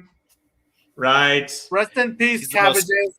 And yes, we could all agree on this sentiment. Yeah. Yep. That 2010 movie. I have yet to see the Night Shyamalan movie, but the Cabbage Boy is the most tragic character in all of Avatar. All right, now it's my turn. Mm-hmm. This is a fantastic film, and I'm going to go as far as saying this is probably my favorite animated film of the year. This has such an engaging story and a worthy follow-up to the original TV show. Mm-hmm. The script was very well written. Sorry. It has excellent directing, phenomenal voice acting, and it has really intense action sequences, really good, beautiful animation, great editing, flawless pacing through and through, and just an excellent ending. This is one of the best endings I've seen for a movie all year. The fact that Paramount didn't even do jack shit on it when this movie got leaked is beyond me. And same thing can be applied for the fact that they scrapped the release. They scrapped the theatrical release for this movie. So screw them. Yeah, and they did something about the one who leaked the movie, but not on the leaked movie getting anywhere else. Like they did something when the Sandy Cheeks movie and the Plankton movie got leaked, but not for Avatar Aang.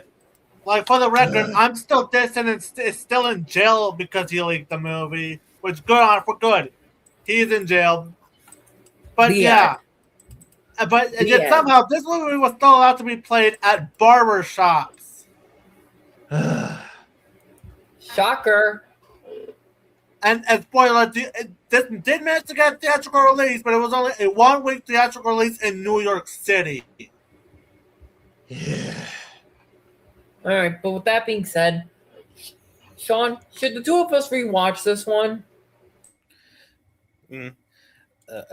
I mean, I actually have the movie fresh in my mind, to where I'm able to do a review on it. All right. Yeah, this is getting a 10 out of 10 or an A+. If you haven't watched this yet, please do so. Mm-hmm. Anyway, my next review is Minions and Monsters. All right, but too bad I haven't seen this one. Yeah, and this movie, like, I mean, I thought of skipping it because, Minions, but, like, this film was actually surprisingly good.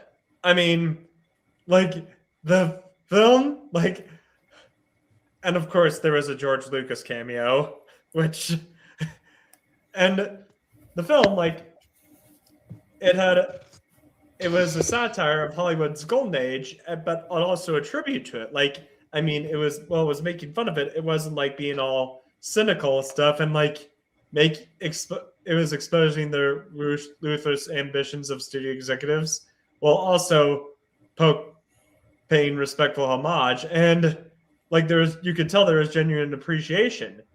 Like, and also like the slapstick was actually pretty good, and there were some nice gags, and like there were some times I actually laughed. Oh, and of course, the villain, one of the villains, like that Cthulhu guy, I believe he's voiced by Trey Parker. Oh If I yeah.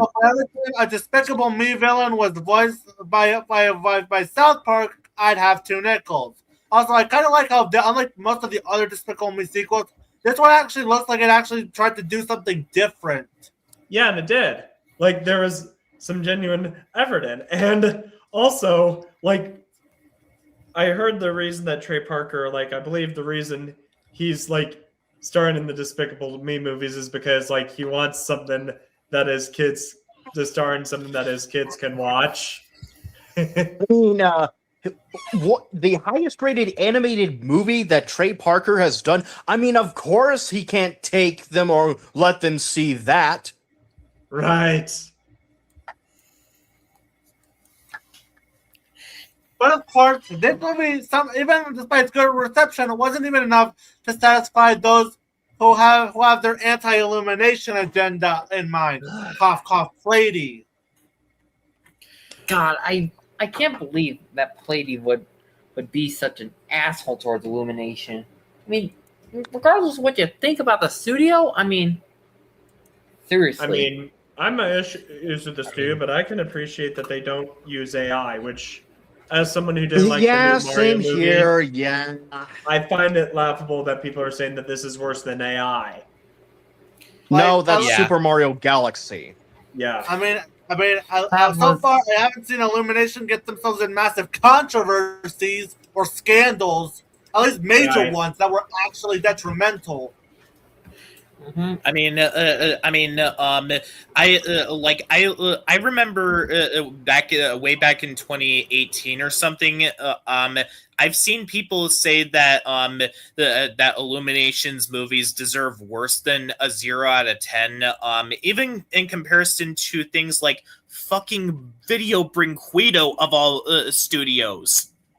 That's just stupid. Yeah. Although Universal itself, it can be insufferable like the Woody Woodpecker duology. Right. Yeah. And give Illumination this, they didn't have a problem with protecting predators like cough cough Nickelodeon. Right. Oh, and Skydance, which is basically Paramount Pictures. Right. All right, let's get to Ethan's thoughts on this because I haven't seen this one yet. I actually saw this one on August 4th. Sorry about that. I knocked myself out by mistake. Oh. I actually really liked it. Mm-hmm. The story is actually really different and in a good way. The screenplay is actually really solid for the most part. The directing is actually really good. The voice acting is actually great. My favorite vocal performance here goes to Trey Parker as Goomy. Mm-hmm. Mm-hmm. And honestly speaking, I think that Illumination should probably stick to doing Minions movies instead of the Despicable Me movies, because the last good Despicable Me movie was the second movie. Right. I didn't even bother with the fourth movie. Yeah, like and at least the the Minions movies, they're at least willing to do something innovative. like an Yeah, experiment. like whereas the Minions movies, whereas the main Despicable Me movies are dying, somehow the Minions movies are improving. Yeah, crazy. Yeah, I remember years ago when people said that the original Minions was one of the worst animated movies of all time. Well, now look where the Minions movies are going. Well, Yeah. part of me wants to give Minions another chance because I was at one point one of those people who were hating on the first Minions movie, although that was after 2017. Right. And Plus, there I mean- were worse movies that came out in 2015, like Strange Magic and, of course, Hell Hell and and Back. right. God, that movie was abominable. Yeah. Straight to Oh, the and, 0 out of 10 club. like, That one. Like, and this is no better highlighted with the Despicable Me movies, like the fact that they're not going to age up the kids. Aging up the kids is a missed opportunity. Like, they like have like follow the kids because it's not uncommon for stories like to follow kids, people grown up, like Spider-Man grown up, Goku growing up, like his Yeah, Andy from Toy Story growing up. yeah, Which like, is weird because spoilers in Despicable Me 4, we literally saw like Scarlet Overkill and Herb literally look like they actually aged.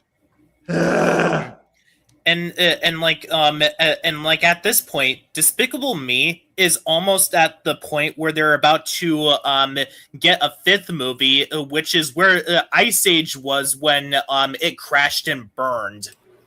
Oh yeah. mm-hmm. Like, yeah, that's what we've been saying. Illumination asks the same problem as Blue Sky, yet somehow Illumination gets treated worse than Blue Sky. Right.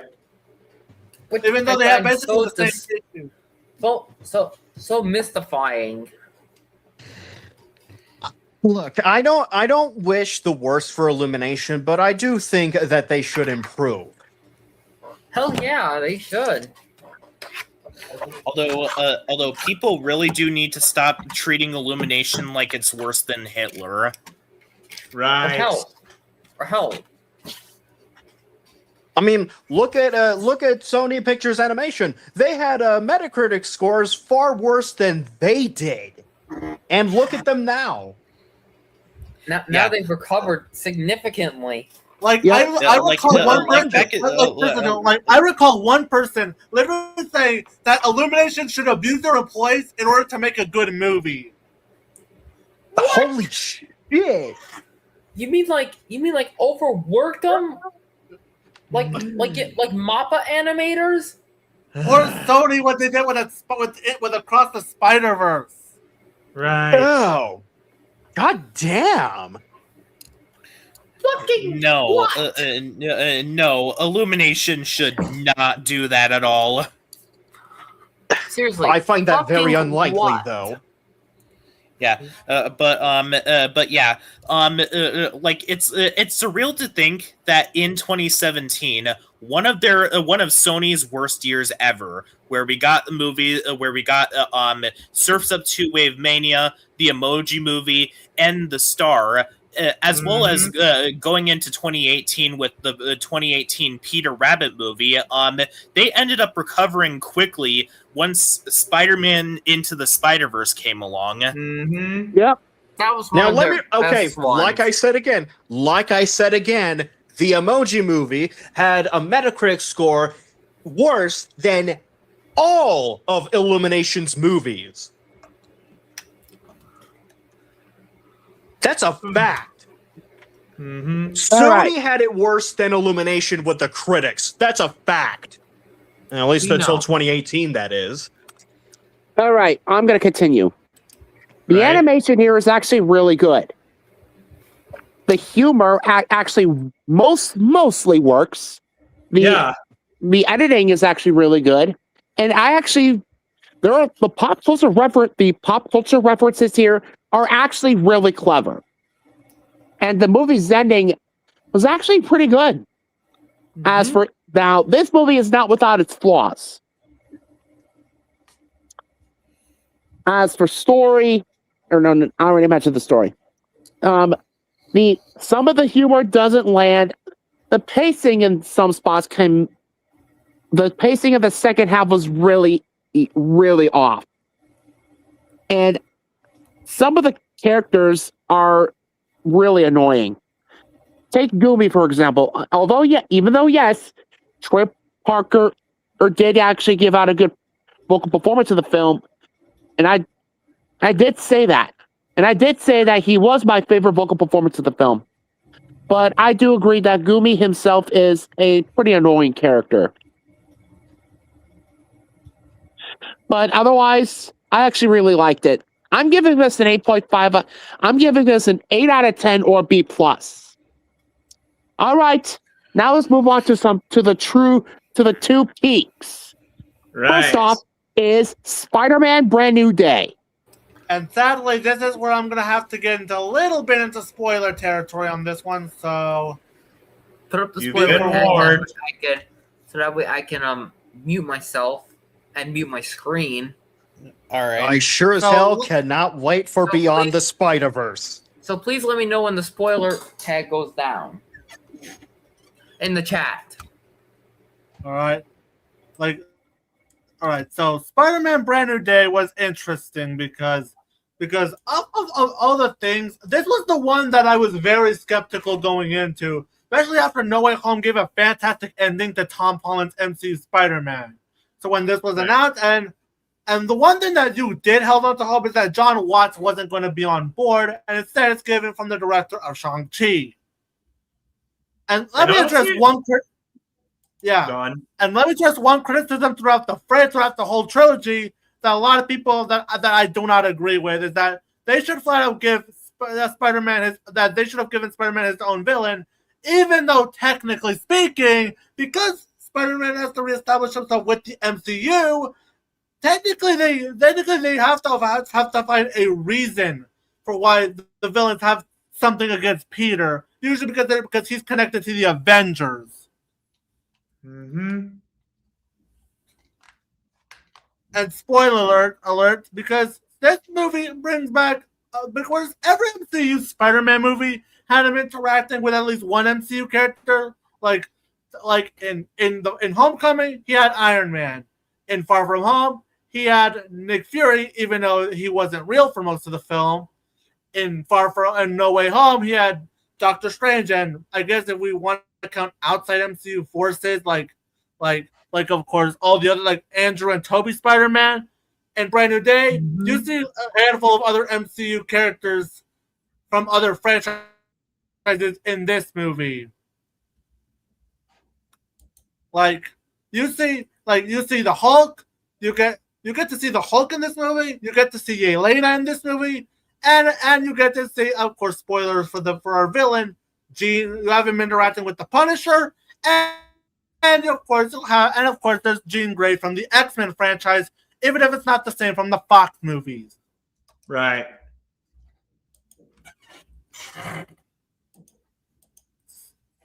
So yeah, this movie was yet another great installment for the MCU Spider-Man films. All right. Anyone else? My turn. I saw this on July 31st. It was a blast.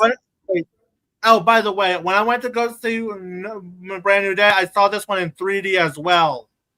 Cool.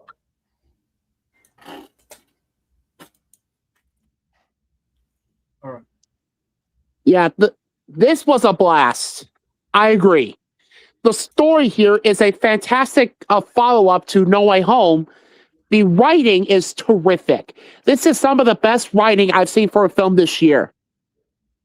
And also, of note is that one thing I was skeptical is how they were going to handle between bringing back MJ and Ned after in this movie after they practically magically forget Peter, all because of his spell on that was casted by Doctor Strange. I was worried on how they were just going to retcon that. Thankfully, this movie managed to find a way around it and managed to make it work. Mm-hmm.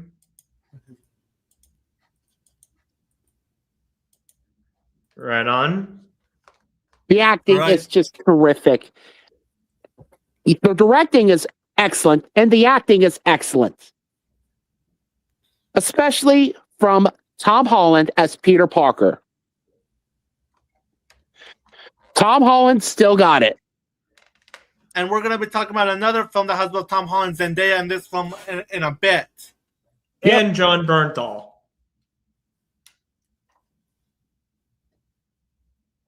The cinematography is just breathtaking. This is one of the best cinematographies of the year. The editing is fantastic. The pacing is so good. The action sequences were just a lot of fun to watch. The CGI and visual effects are terrific. And the ending is just it has one of the best endings of the year. And the post credit scene, without spoiling it, is terrific. Yep.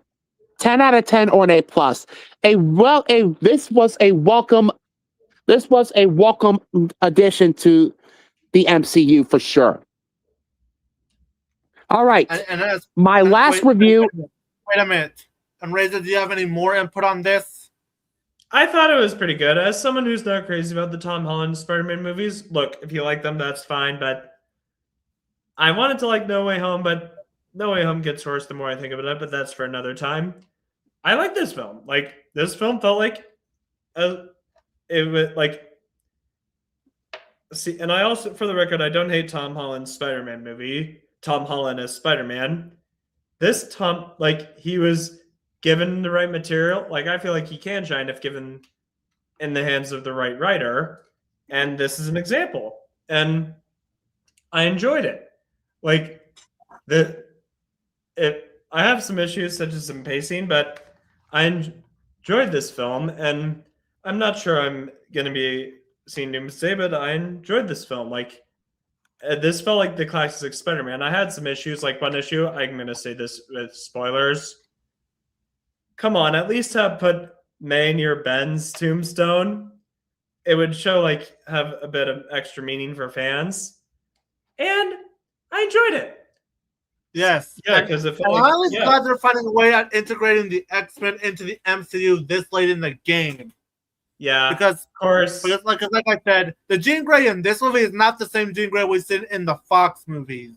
Right. But, although it's kind of weird because we got Ryan Reynolds Deadpool back into the MCU. I mean, they were able to find a way at getting the Wolverine back into the MCU without having to ruin Logan's ending.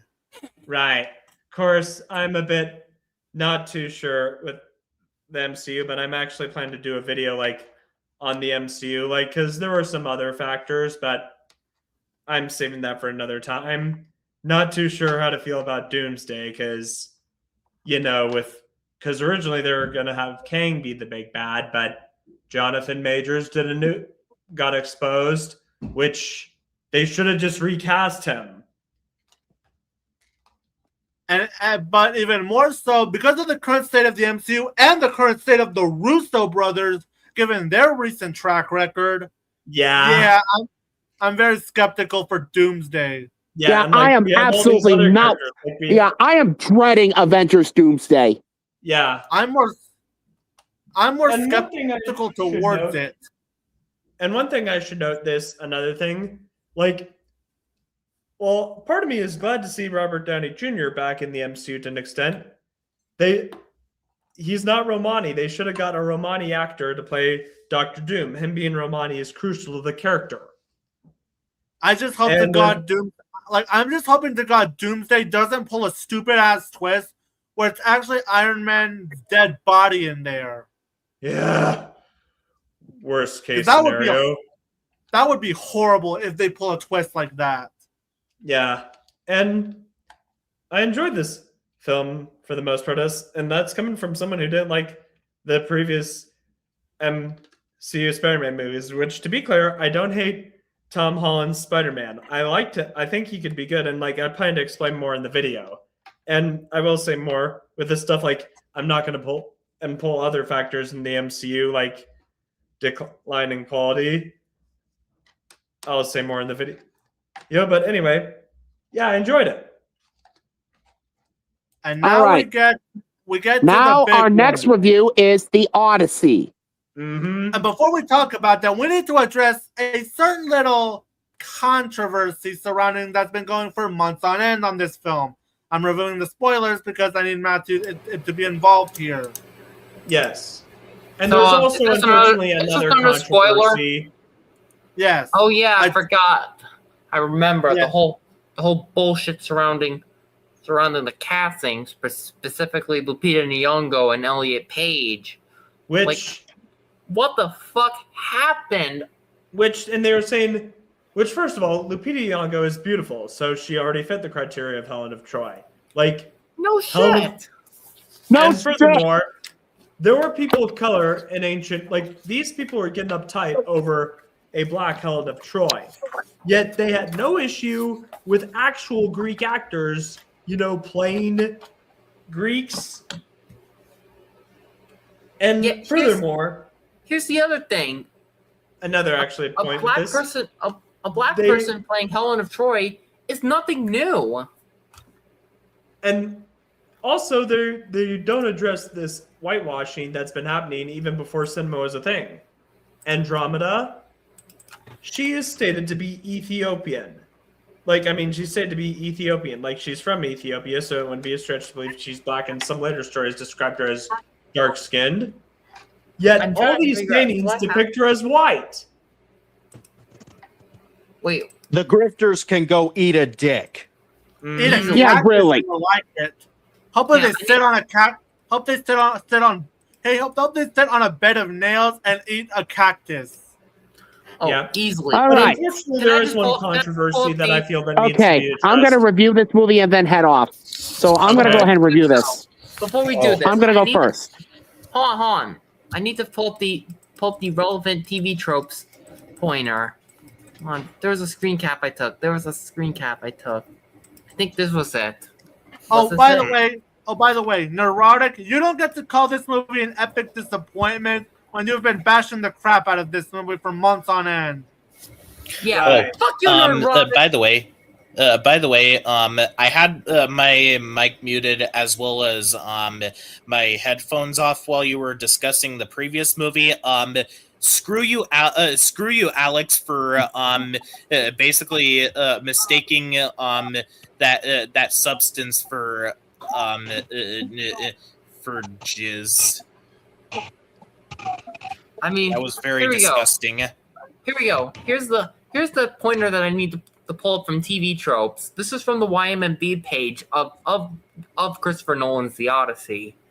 Hey, what was that about, Alex? I didn't hear since I was playing a game.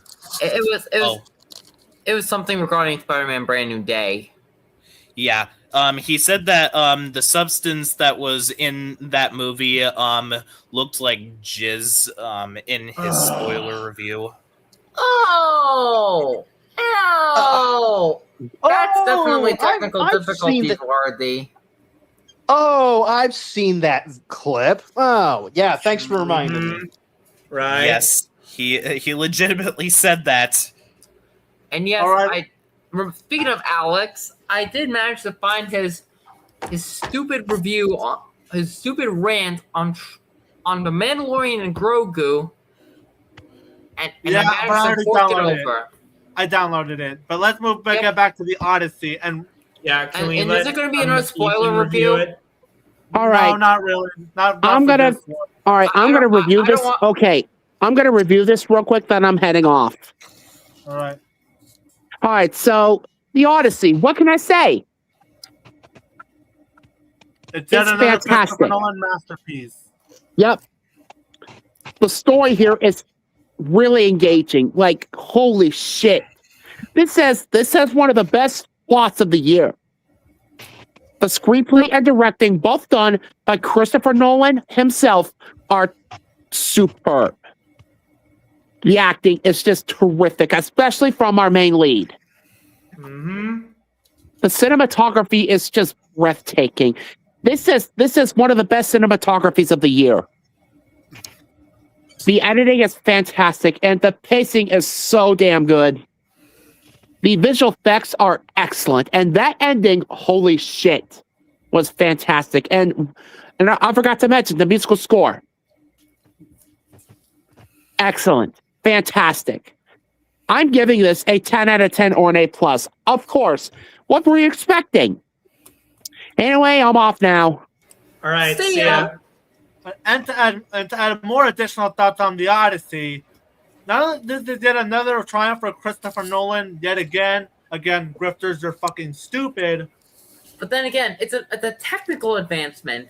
I mean, this was the first movie that was shot entirely on IMAX 70mm cameras, or I mean 65 millimeters. But you get the idea. Yes, and finally, how this was the first movie I ever saw at an AMC theater, and you can definitely watching it.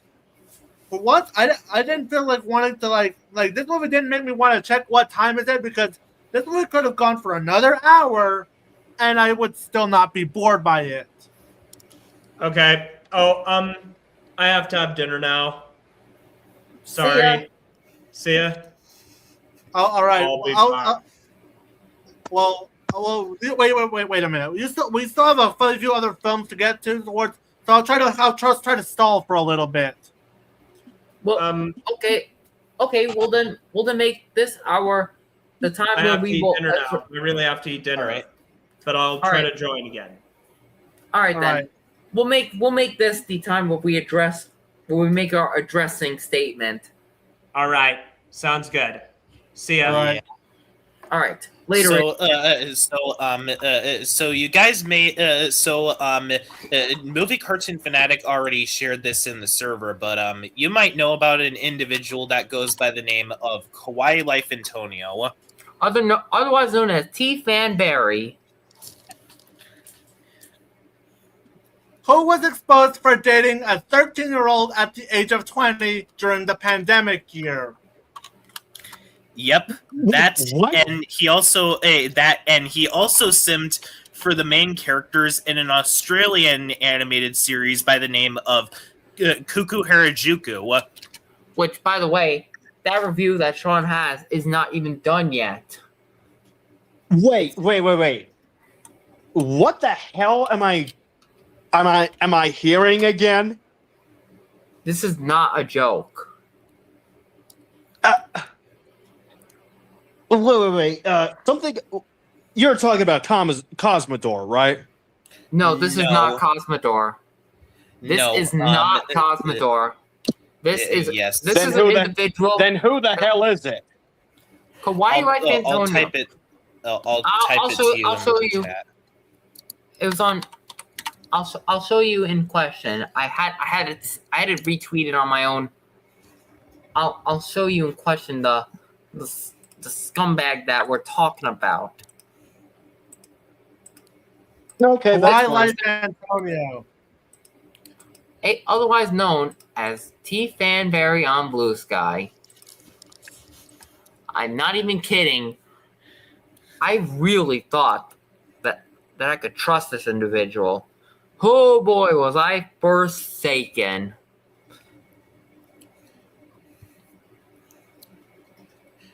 Never heard of her. Him. Oh, sorry, never heard of him. Well, Probably I'm pretty sure. I do know that Movie Cartoon Fanatic followed him on Blue Sky at one point. I unfollowed him recently when I found out because I saw a call-up thread on Razor's server. Yes. I actually just I'm actually in I was actually in Kawaii Life Antonio's server. They kicked him out, so I can be able to stay in there. So I was one of the first people to find out about this. The first thing that was revealed about him is that he simmed for the main characters from Kuku Harajuku, whom Which, by the way, the main characters are underage. Yep. Oh, fucking course they are. Which, by the way, Sean, this I sent to Jesse Coffey for the record, whom I also had to whistle blow to him. Yeah. I was like, oh, like when I first heard about it, I was like, wait, Kawaii Life Antonio got banned? How so? And when I found out, I was like, oh dear fucking God. I was really disgusted. beyond all comprehensible measures.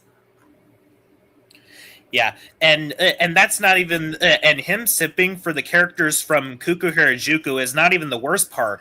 It's also been revealed that he dated a 13-year-old when he was 20. Which is for me, Fucking just for me Christ, was man. enough to get me to unfollow that prick for doing so. Well, I don't know. Should I delete my comments on his videos? I mean, technically you blocked them, so most likely your comments wouldn't appear. No. I mean, like on YouTube, on his YouTube page. I mean, technically speaking, I got blocked, and thus I can't be able to see their comments. And if I try to see any of my comments whenever I got blocked, chances are my comments are not there anymore, or at I'm least pretty not sure- viewable, or at least hidden. I'm pretty sure I got silence on his channel too, but it's for the better because fuck this motherfucker. Again, I can't believe I am saying this. Which, again, and look at the damage control he put. This motherfucker did. It's too late. It's too late, you dunce. And it does, and it gets, and here is the proof that he's dated a 13-year-old.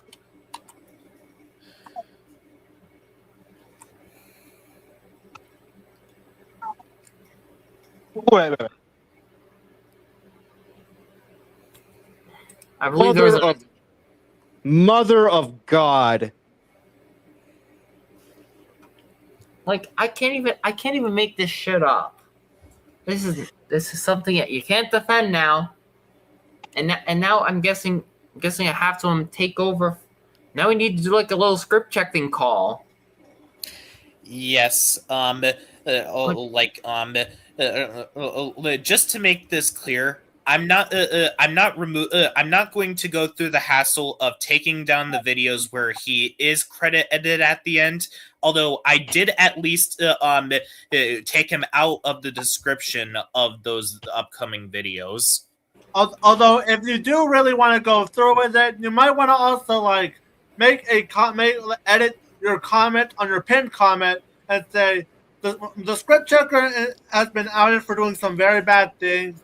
So if you see his name on these videos, he like to try to address it in front of a pinned comment, and just do it on one pinned comment, copy and paste it, and then put it on all the other pinned comments you've made, and that way, and the rest goes on.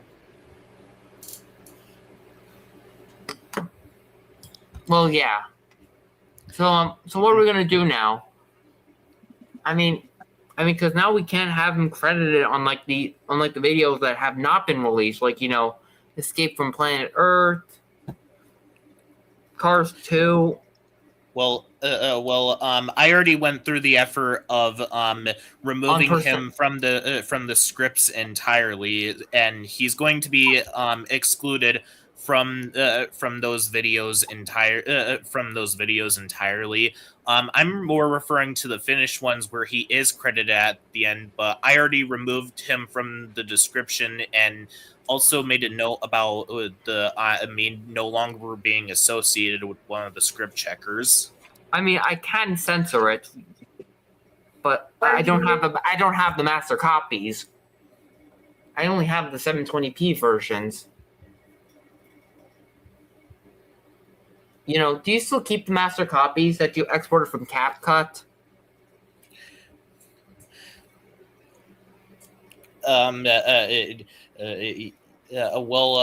I basically throw them into the recycling bin, but I keep those. I keep them there just in case I need to reuse an image or something. I'm talking about like the original video that you uploaded to YouTube before it got compressed. I don't keep them, but I'm not gonna go through that hassle. Especially since those names are only left for like a few seconds at the end. I mean, I'm probably just gonna re-export my Raya and the Raya and the Last Dragon review for when I decide to put it up on. If I decide to use it on like a portfolio of mine. And considering that once Razor gets back, we'll be talking about a documentary that was nothing but does nothing but expose a person for their predatory actions. Mm-hmm. I'm just, you know what, if he comes back, I'm just gonna make that the follow up from the intermission break.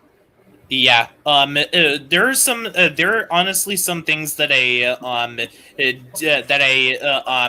didn't take notice of years ago.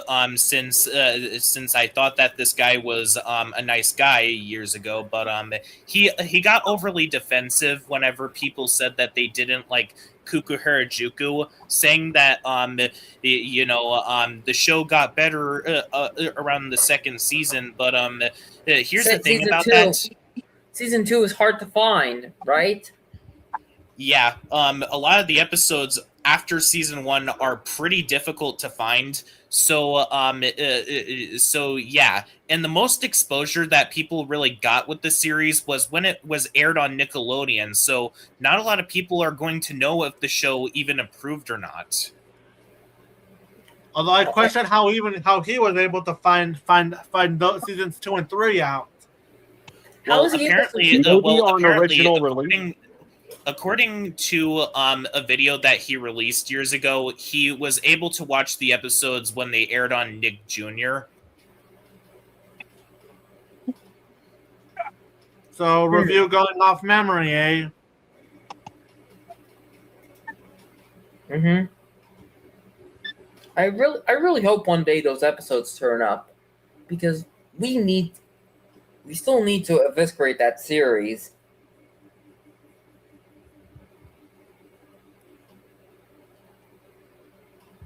Like, how? And yet we still have several other reviews that we have yet to get through in our polls. Like mind you, we have Azumanga Daioh, the animation, fighting Foodons prepare for battle, and Pass the Monster Meet Milady, all three of which were part of that recent poll I did.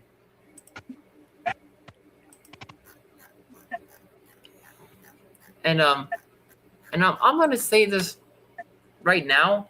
Besides those three, we also have that I Got a Cheat Skill in Another World anime and Bogey Skill Fruit Master. Neither of which have been voted on, for the record.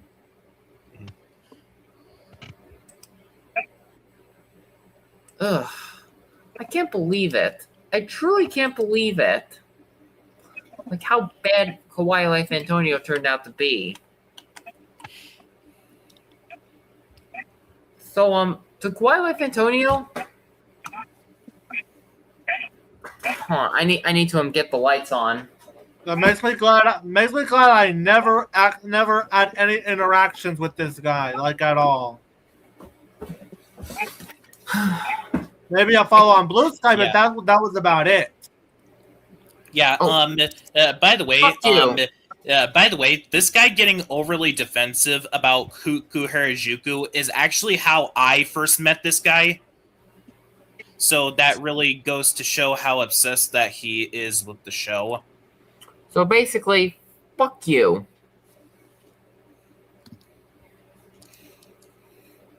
Fuck you for betraying us.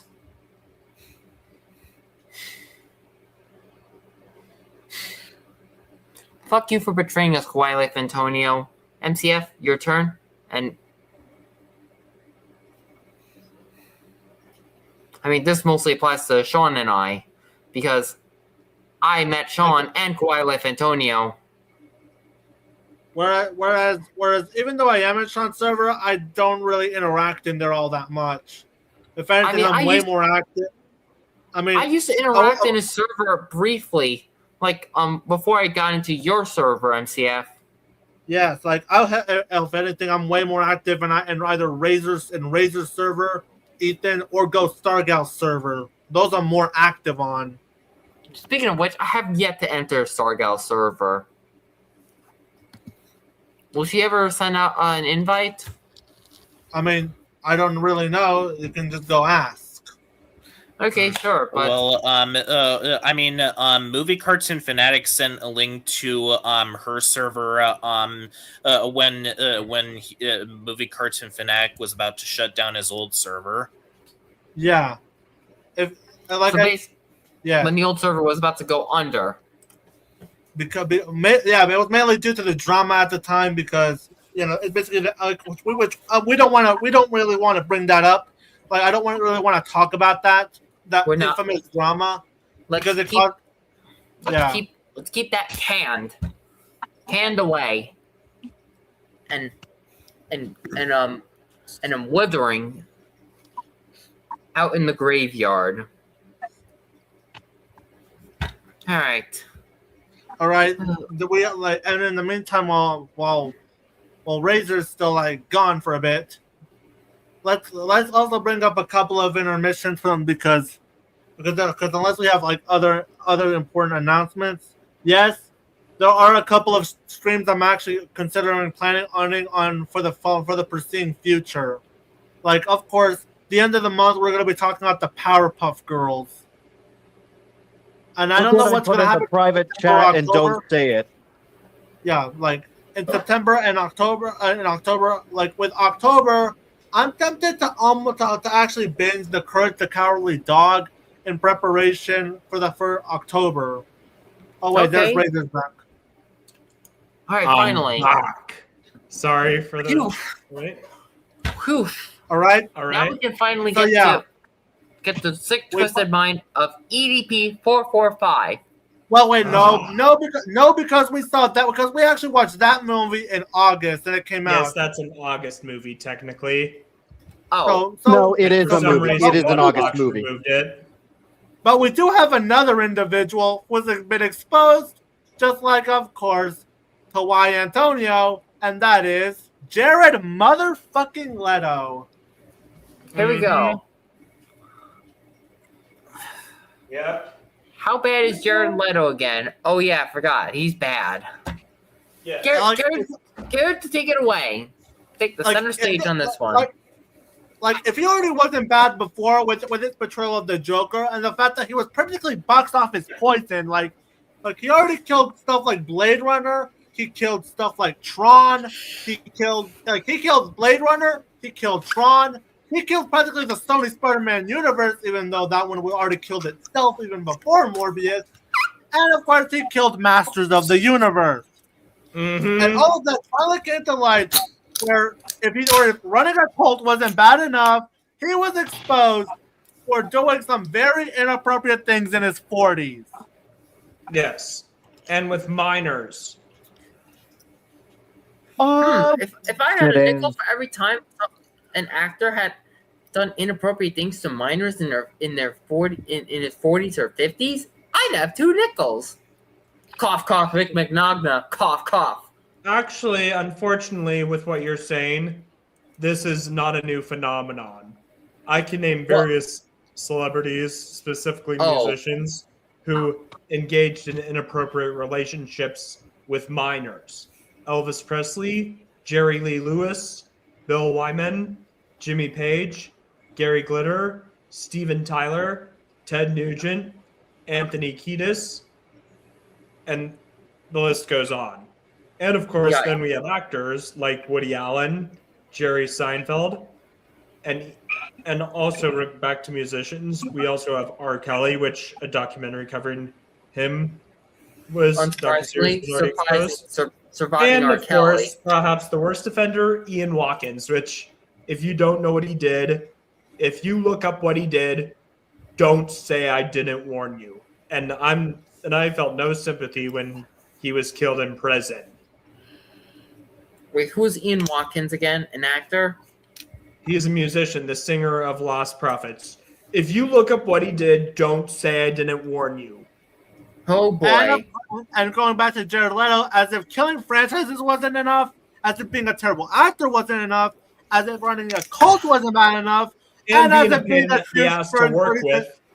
And of course, being a difficult actor to work with, and of course, if it wasn't bad enough that he was already a douche during a 30 Seconds to Mars show, he is exposed for this. Congratulations, Jared Leto. I hope you. I can't wait to see you get blacklisted. Yeah, but unfortunately, I have a feeling he's going to probably be selling out to something like the Daily Wire or some other company. Or Uwe Boll. Yes. But then again, Exactly. that's That. 100% real. And yet, Melissa Barreros is somehow getting blacklisted. Yes, Melissa Barrera and Susan Sarandon get blacklisted just for saying genocide is bad. Meanwhile, sex pets like Jared Leto don't get to roam scot free. Yeah. Well, for the most part. I mean, Vic Mignogna got his blacklisting well deserved. Yeah. I mean, all things considered. Right. But regardless, I'm just still baffled as how Leto has been allowed to just roam scot free.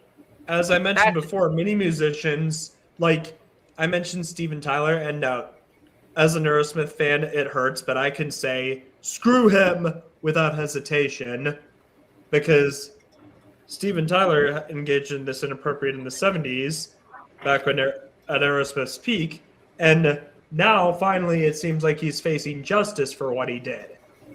He should have faced justice a long time ago, and I'm not saying that because I mean it's what should have happened, and because it was clear that he was broken inside and needed help.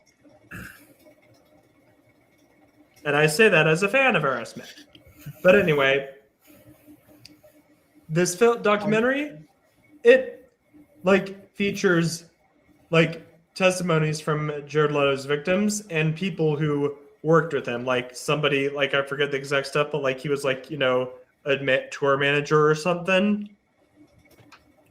And it didn't hold back punches because, yeah, it got disturbing. And perhaps one disturbing part was when Jared Leto revealed this real meaning behind this song that was about sex. Which, look, I have nothing wrong with about a song about sex. I mean, a lot of his songs are about it, but they can be interesting. And Starbender is one of my favorite bands. They have some really good raunchy songs. But heck, Prince, a lot of his songs were very raunchy. But Jared Leto, when he was revealing that this one song, the real meaning behind it was power, which hits a bit different knowing with this stuff.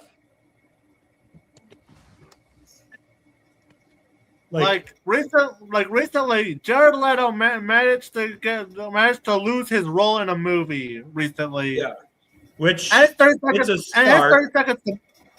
And his 30 seconds to Marshall is likely going to get canceled because of him. Yeah. So it looks like he's the steps are in place where he's going to finally face justice.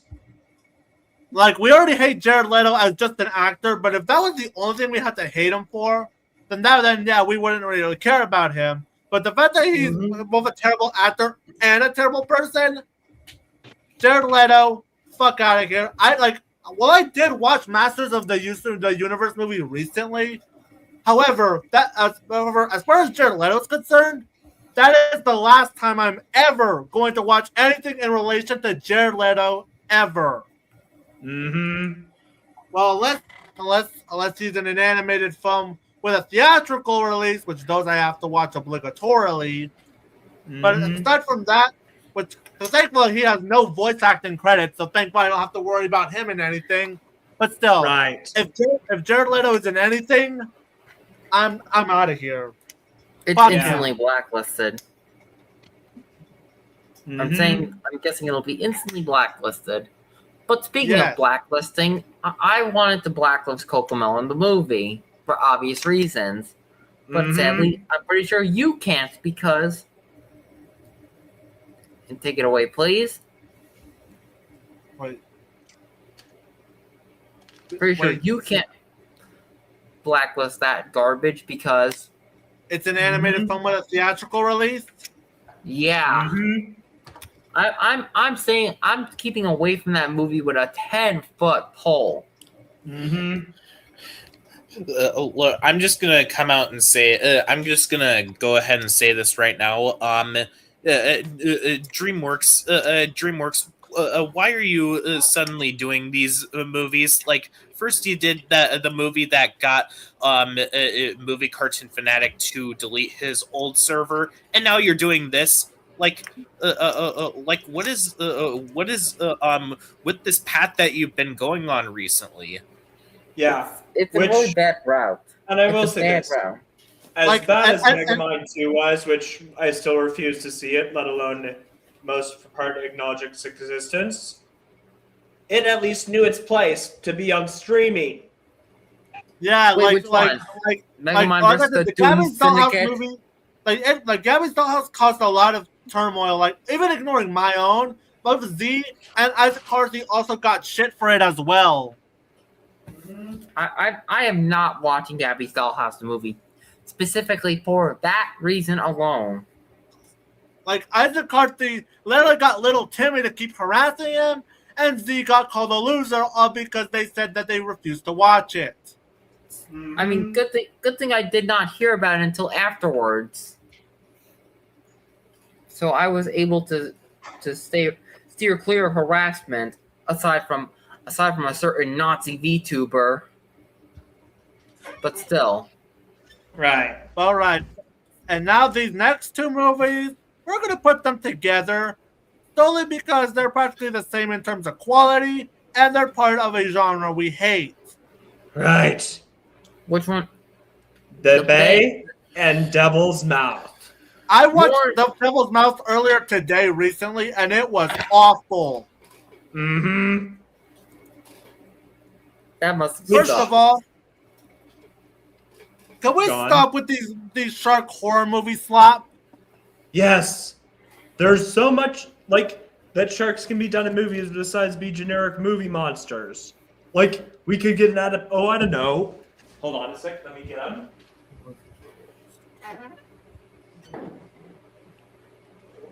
Get them.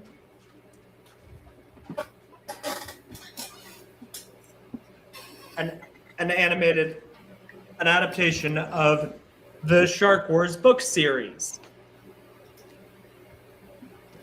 A book series of 6 which like an animated adaptation.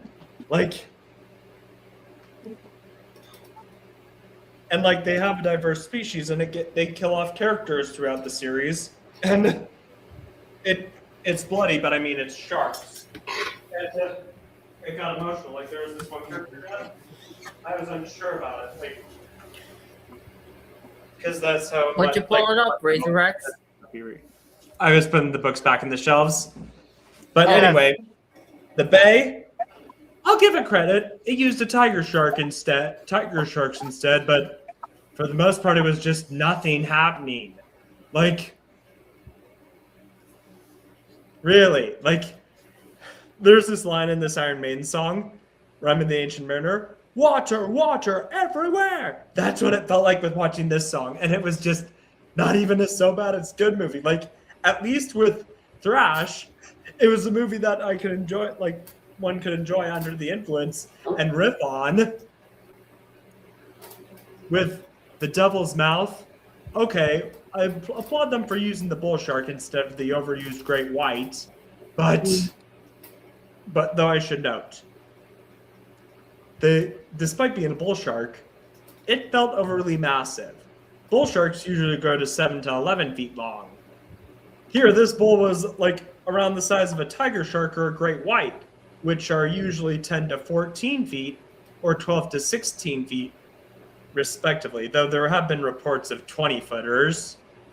And the film, for starters with Devil's Mouth, if I was to pick between the two, I would have to pick The Bay, because as boring as that film was, Devil's Mouth was also infuriating.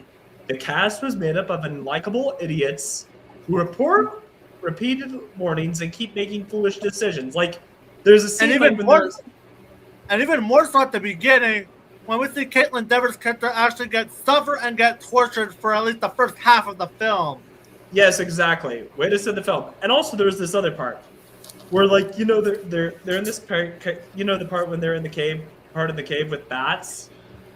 One guy literally whistles, causing them all to fly around. Bats are filled with all kinds of germs. You do And not even want to more be so, stealing them. and of And course, instead of trying to help Caitlin Dever's character help her character because she was I don't know stung by jellyfish while she was almost left behind by her so-called friends. Like Rondo Connor's character is especially unlikable here.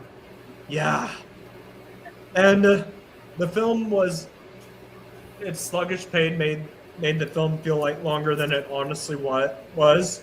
And there and the only time like the film wasn't even so bad it's good, like a film that was fun to riff on.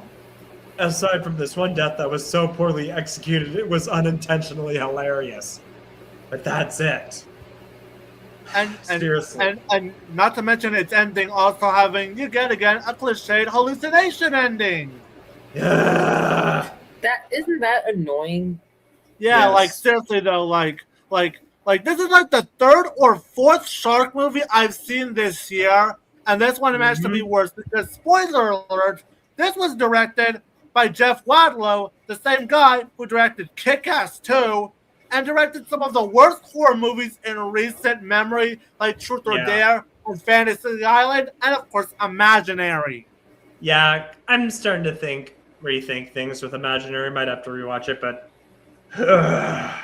Like seriously though, he directed some of he used to go from directing some of the worst horror movies in recent memory, like the first one I just mentioned, to now just making generic boring slop with this and Imaginary. yeah. And the fact by the way, nice job, Lionsgate. You released your second shark movie this year. Well, technically if you count Killer Whale as a shark movie because it acts more like a shark movie disguised Yes. as a Having an disguised as a orca. whale. Mm-hmm. So yeah, Can we just the have devil. dark horror movies stop? Yes. Can we like we have like there's so many shark movies out there at this point. Like why can't you guys do something different? Yes.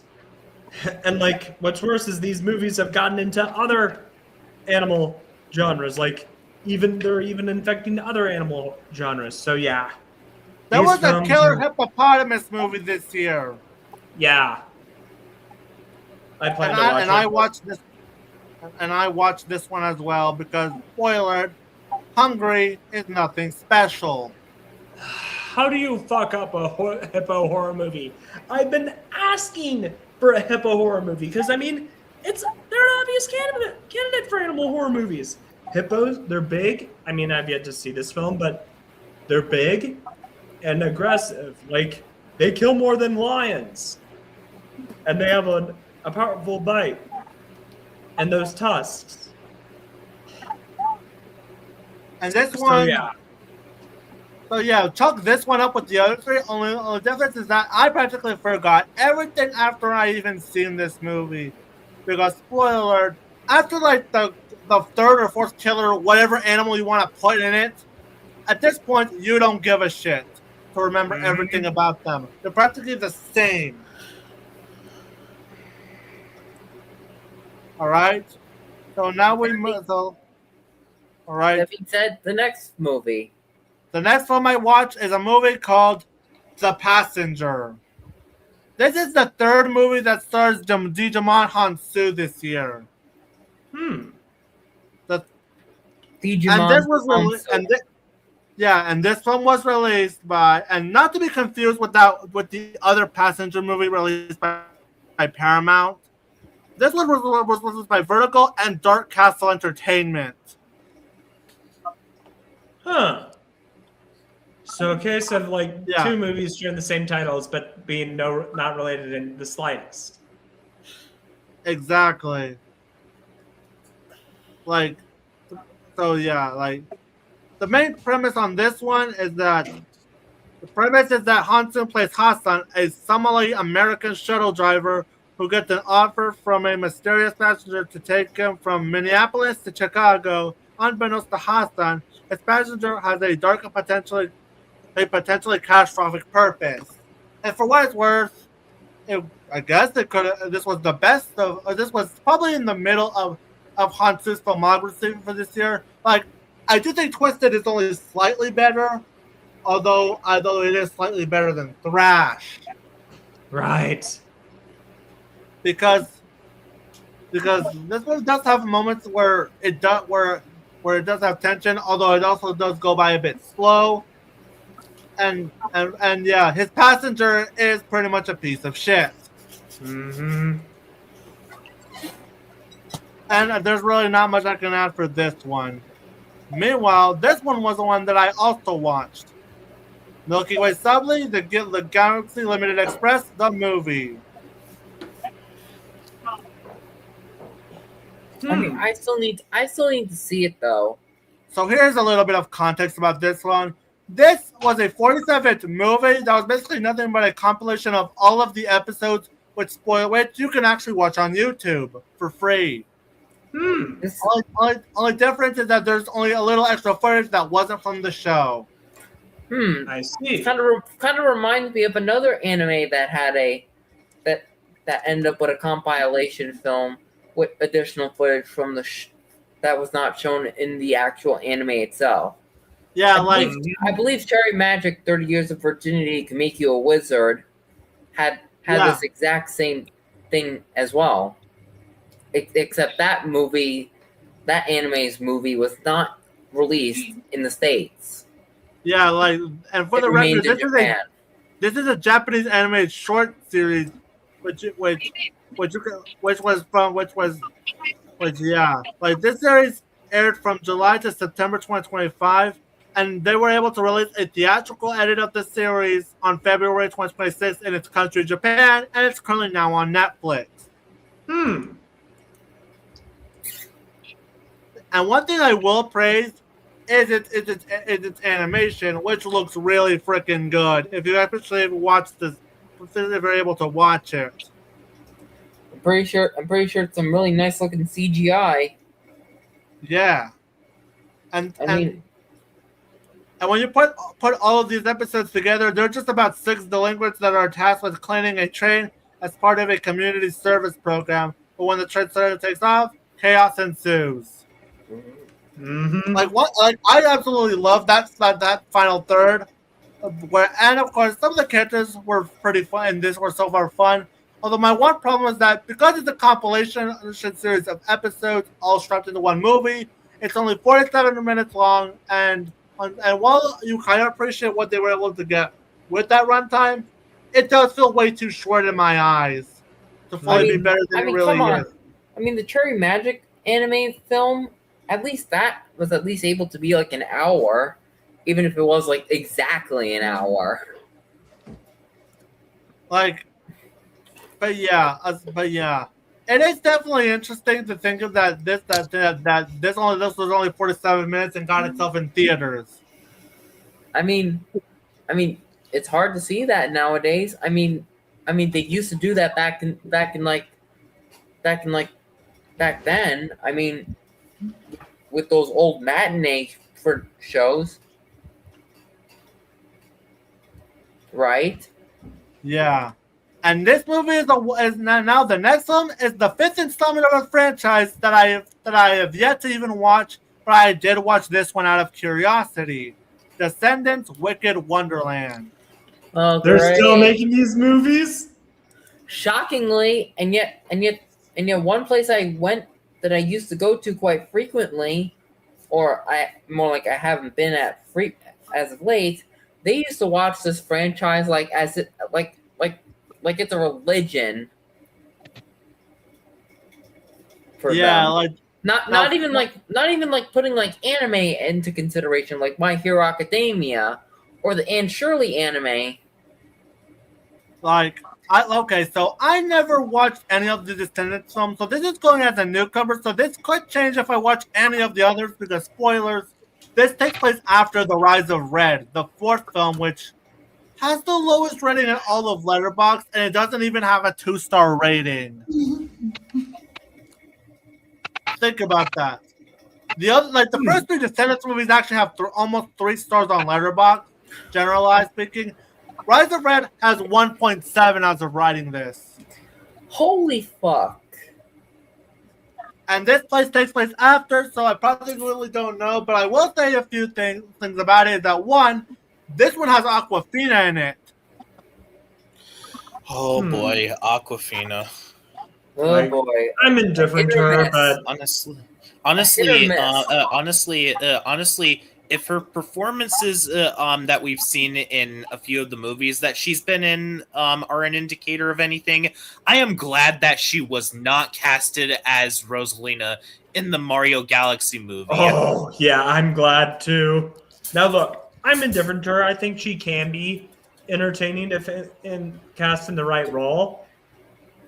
But then again, it's mostly hit or miss. Yes. He was cast in Wildwood, though. Like, if there's one character that I do think that Aquafina would be fit to play, it would be Daisy, but not Rosalina. Certainly not. She's also in Wildwood, too. Yeah, so this movie is about Red and Chloe as they team up with allies to rescue the Queen of Hearts after a new villain captures her. Yes, this movie's going with the Alice in Wonderland approach. Speaking of which, I'll say this: the songs in this movie weren't terrible. They weren't badly choreographed, and the actors do give it all their all. But the writing speaking is of Alice in Wonderland, we need to point out that Sean and I had watched an anime that had a Disney themed anime where Alice in Wonderland played a huge role in it. Disney Twisted Wonderland the animation, based on the mobile game of the same name, and also its manga adaptations. Oh yeah, one of the very few attempts in adult animation by Disney, technically. Well, Yeah. it's not like official adult animation. It's actual anime. Yeah. Though it is makes you wonder- TV-14. Although it does I make believe you it- wonder. It does make you wonder why Disney doesn't try to acquire more anime or do more adult animation. I mean, they do acquire anime for licensing purposes, but it's really not that. Strong. This is Aquafina in the movie. She voices a cat. It's actually PG on Disney Plus. Oh, a cat. Want to look at this weird thing?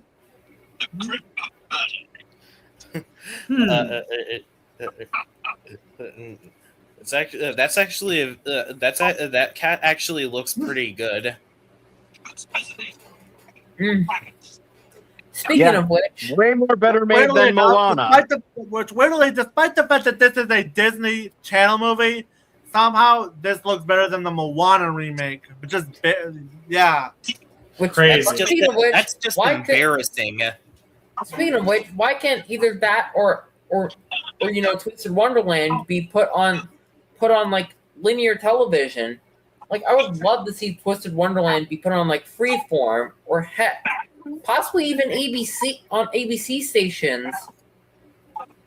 Yeah, but alas, the writing isn't exactly up to par with what you expect out of Disney Channel. And because I haven't seen the other films, like I may plan to binge them. Hell, I even tempted a few times to actually do a watch party on those movies. But it never went through. Yeah, sadly. Although give Descendants this. At least they have more than High School freaking Musical. I mean, that franchise was literally about uniting all the Disney characters into high school. Speaking of High School Musical, that's another franchise that that a place that I go to also watches religiously. But Again. but yeah. By the way, Watch according Disney to Channel movies and not the actual content like anime.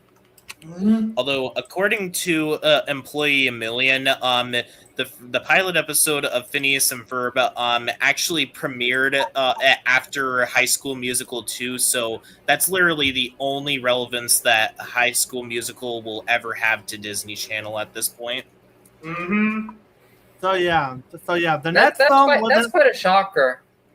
The next movie was an online animated film that's only 57 minutes, and that is Sicking Road, which was made by Mao Olson, aka Pound Town Hound. I never even saw Sinking Road. So yeah, this one I did watch it. It's free on YouTube. It's on YouTube. And this was a movie I only heard about thanks to Z's Letterbox, and the fact that it appeared on my recommended section on YouTube. I watched this. I was meaning to get around to watching it, but I've got up with other things. Yes.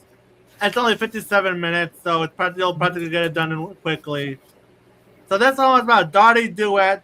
That gets pushed into the waters to drown by an unknown assailant, where she is then stuck on a magical golden road. Insert Wizard of Oz reference here, which drags her down to the underwater Sicking Road village. Once there, she meets the embodiments of the Buddhist precepts, some welcoming her and making her feel right at home until the road comes back down for her. And some, like the infamous first precept, being out for her blood. I'll give it one thing I love about this film is the animation, which actually does remind me of Cuphead in a way. And for an indie animated film, for the 57 minutes it did have, well, it was rushed. I did find myself entertained with this one. Like, there's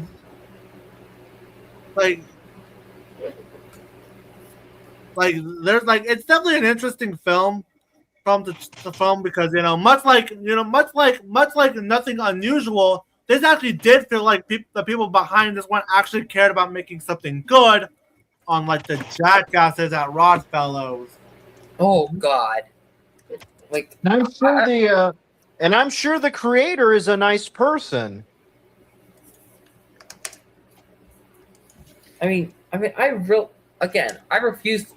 Again, the Rodfellows movie is currently number one worst on my official rankings.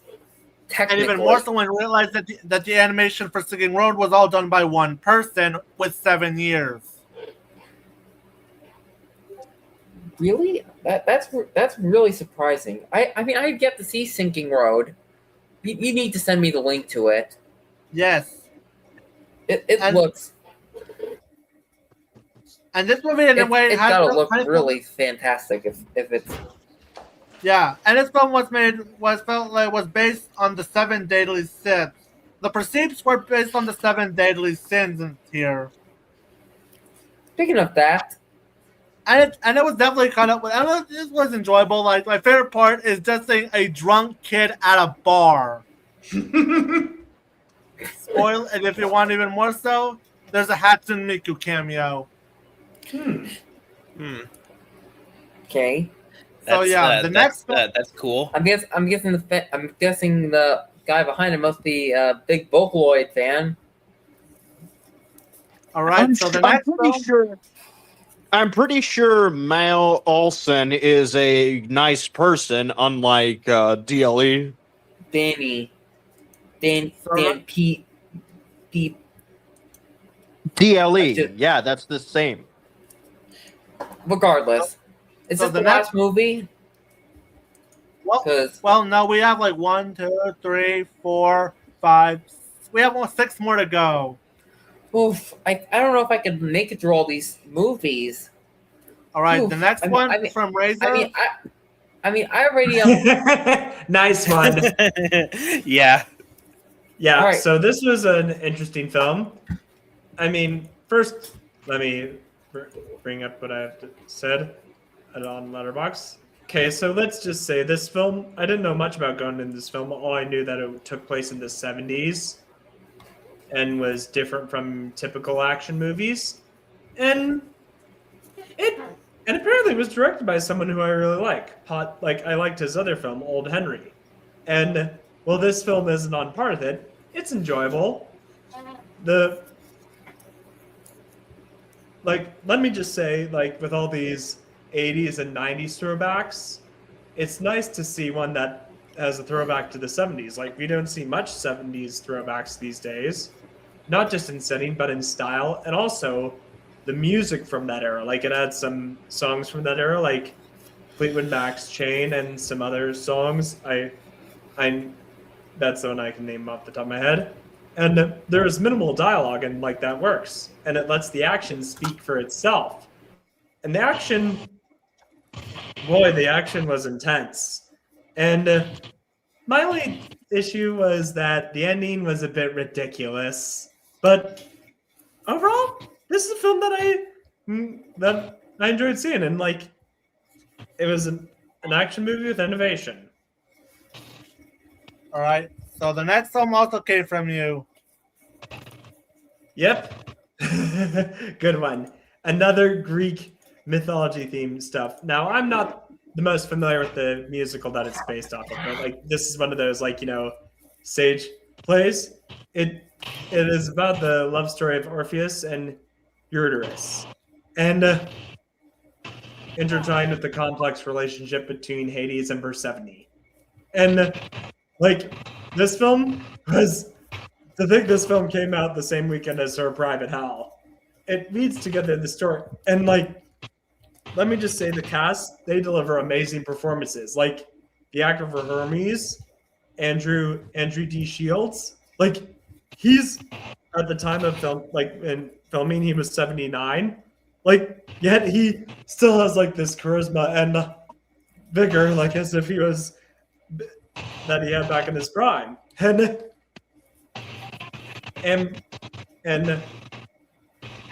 Amber Gray and is memorable as Persephone.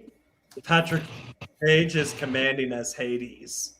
And of course, Rev Carney and Eva Nobizelda, I believe that's how you say her. I think that's how you say her name. They share great chemistry, and the choreography and musical and vocals are amazing. I'm a screening. I'm glad I saw this screening that more people were seeing it with me. So yeah, this was a great musical. It's so far my second favorite movie of the year, right after Sheep Detectives. All right, I think I'm gonna head to bed soon. All right. So see you, Matthew. Good night. Good night. Right. All right. The next film is the StreamYard movie, which was made by Published Media International. Mm-hmm. More specifically, Canadian Ribbon. Mm-hmm.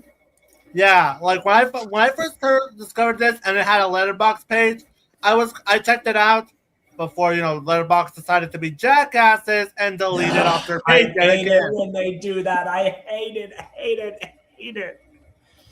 I really hate it when TMB decided to get rid of YouTube made movies. Mm-hmm. But I watched this film and it was more or less just watching Canadian Ribbon and his friends publicly reuniting their best moments on their StreamYard streams. The biggest highlight of the film is the fact that that we witnessed an amazing digital circus cameo and a crossover with Game Oververse. Nice. Right on. Yeah, that's the closest we're ever going to get to a glitch crossover. But yeah, this film isn't as great, as enjoyable as say Seeking Road. This is definitely you can tell that the people behind this did somewhat care about trying to make their own movie and spoilers, but they somehow managed to do their own version of what the ending of TADC happened with Jax when they played Stevie Wonder's song. Isn't she lovely? Yeah. Isn't she wonderful? All right. So the next film is Right. I discovered this channel like back when I was in high school or college, and I enjoyed it. And like I enjoyed the channel. And then he posted this movie, and it's pretty good. Like if you watch the original '80s Transformers series, this film like it takes those series, but like it follows their models and has animations, and it's a great fan film. If you're a Transformers film, I'm sure you'll enjoy it. Like, and the voice acting was great, and like, well, it takes elements from like classic shows. It also does stuff on its own, and yeah. So yeah, it was a nice fan film. all right. The next film I watched, the second to last, is Enola Holmes 3. So this is the third film in the Enola Holmes trilogy, and yeah, I can definitely see why it's considered to be the weakest movie in the franchise. That's not to say that it wasn't enjoyable, because Millie Bobby Brown herself continues to be enjoyable as Enola Holmes. And this is basically about her adventure in Malta, where her plans to tie the knot unravel, where Sherlock's disappearance plunges her into a perilous case. One issue I do have is that has Henry Cavill's Sherlock Holmes in each movie got dumber, like in these movies? I have to ask this. But otherwise, this film did have an entertaining mystery, and the characters were fun, and it still had moments I enjoyed. Although, compared to 1 and 2, this kind of felt like a downgrade. It's enjoyable, but the first two are still better. And the last film is The Invite. Yep. And it's crazy how let me find it. How this film, like how simultaneously the best film. Okay, it's interesting how both one of the best films of the year and one of the worst films of the year both have Seth Rogen, which you know the film that I'm talking about being the worst one. This film, look at all this deliciousness. They want this. That's the sound of freedom. Anyway, The Invite. It was actually impressive how it did so much with only 4 actors in a single confined setting. Yes, there was that scene in the opening with but that was it. It blends humor and emotion and explores tension and stifling power dynamics of a troubled marriage and forced into honesty and vulnerability. The direction is sharp, and she delivers a good. Olivia Wilde's direction is sharp, and she delivers a strong performance to the camera, and the rest of the cast excel too. And the interactions feel natural, and it resonated with me, like emotionally with that stuff. And also, I resonated with Seth Rogen's character because his character has back problems, and I have scoliosis. So, this film, yeah, it's definitely good. A great film. And it's By the way, does Seth Rogen do his laugh in this movie or no? No, he doesn't. If this was his apology for the Animal Farm movie, I'll take it. And this was definitely a massive redemption for Olivia Wilde after everything that went wrong with Don't Worry, Darling. Right. Like honestly, thank goodness, because Seth Rogen did that laugh of his 11 times in Animal Farm 2026. Right. So yeah, that was it for all the movies we saw in July, and oh boy, this was quite the long one. Yeah, I mean, the summer movies. We only have one more month for the summer movies, and stay tuned for the August reviews, where not only will we review all the August films, but we'll also do our best and worst movies of the summer that we saw in 2026, and our most and least anticipated films for the fall season. Right. Which, let's make it to the 3-hour mark. Thankfully, with August, August is a slow time for movies. Like, let me see. August, At least we're gonna end on a high note with Coyote versus Acme. Yep, which Yeah. I've heard. Getting good reviews from critics. Though October is also a dead zone for movies since everybody is worried about Halloween and usually not a lot of movies really come out in October compared to say November. Yeah. What about Wildwood? Or Clayface. Another movie I'm looking forward to is Monster Mia, a film that it's based off a German book, which I have German descent, should note, but it's based off a German book series of the same name, and it's being adapted, and the film when I watched the trailer, it gave me Owl House vibes, filled with monsters. Yeah. And We by would get along with by the way, January can be described as the film dumping ground month. Right. Let's see. Dump months. It also tends to be January and February that are the dump months. It's not only until March where things start to get rolling. Oh yeah, January- February. Yeah. According to Wikipedia, before the dump months were usually January and February. And yes, and of course then September. We're at those slow points in movies, thankfully. So yeah, we're now at 3 hours, and my computer battery is almost about to go down. So I think it's time to wrap this one up. Stay tuned for when we finally cover the Powerpuff Girls. All right. Bye, everyone. Adios. Bye.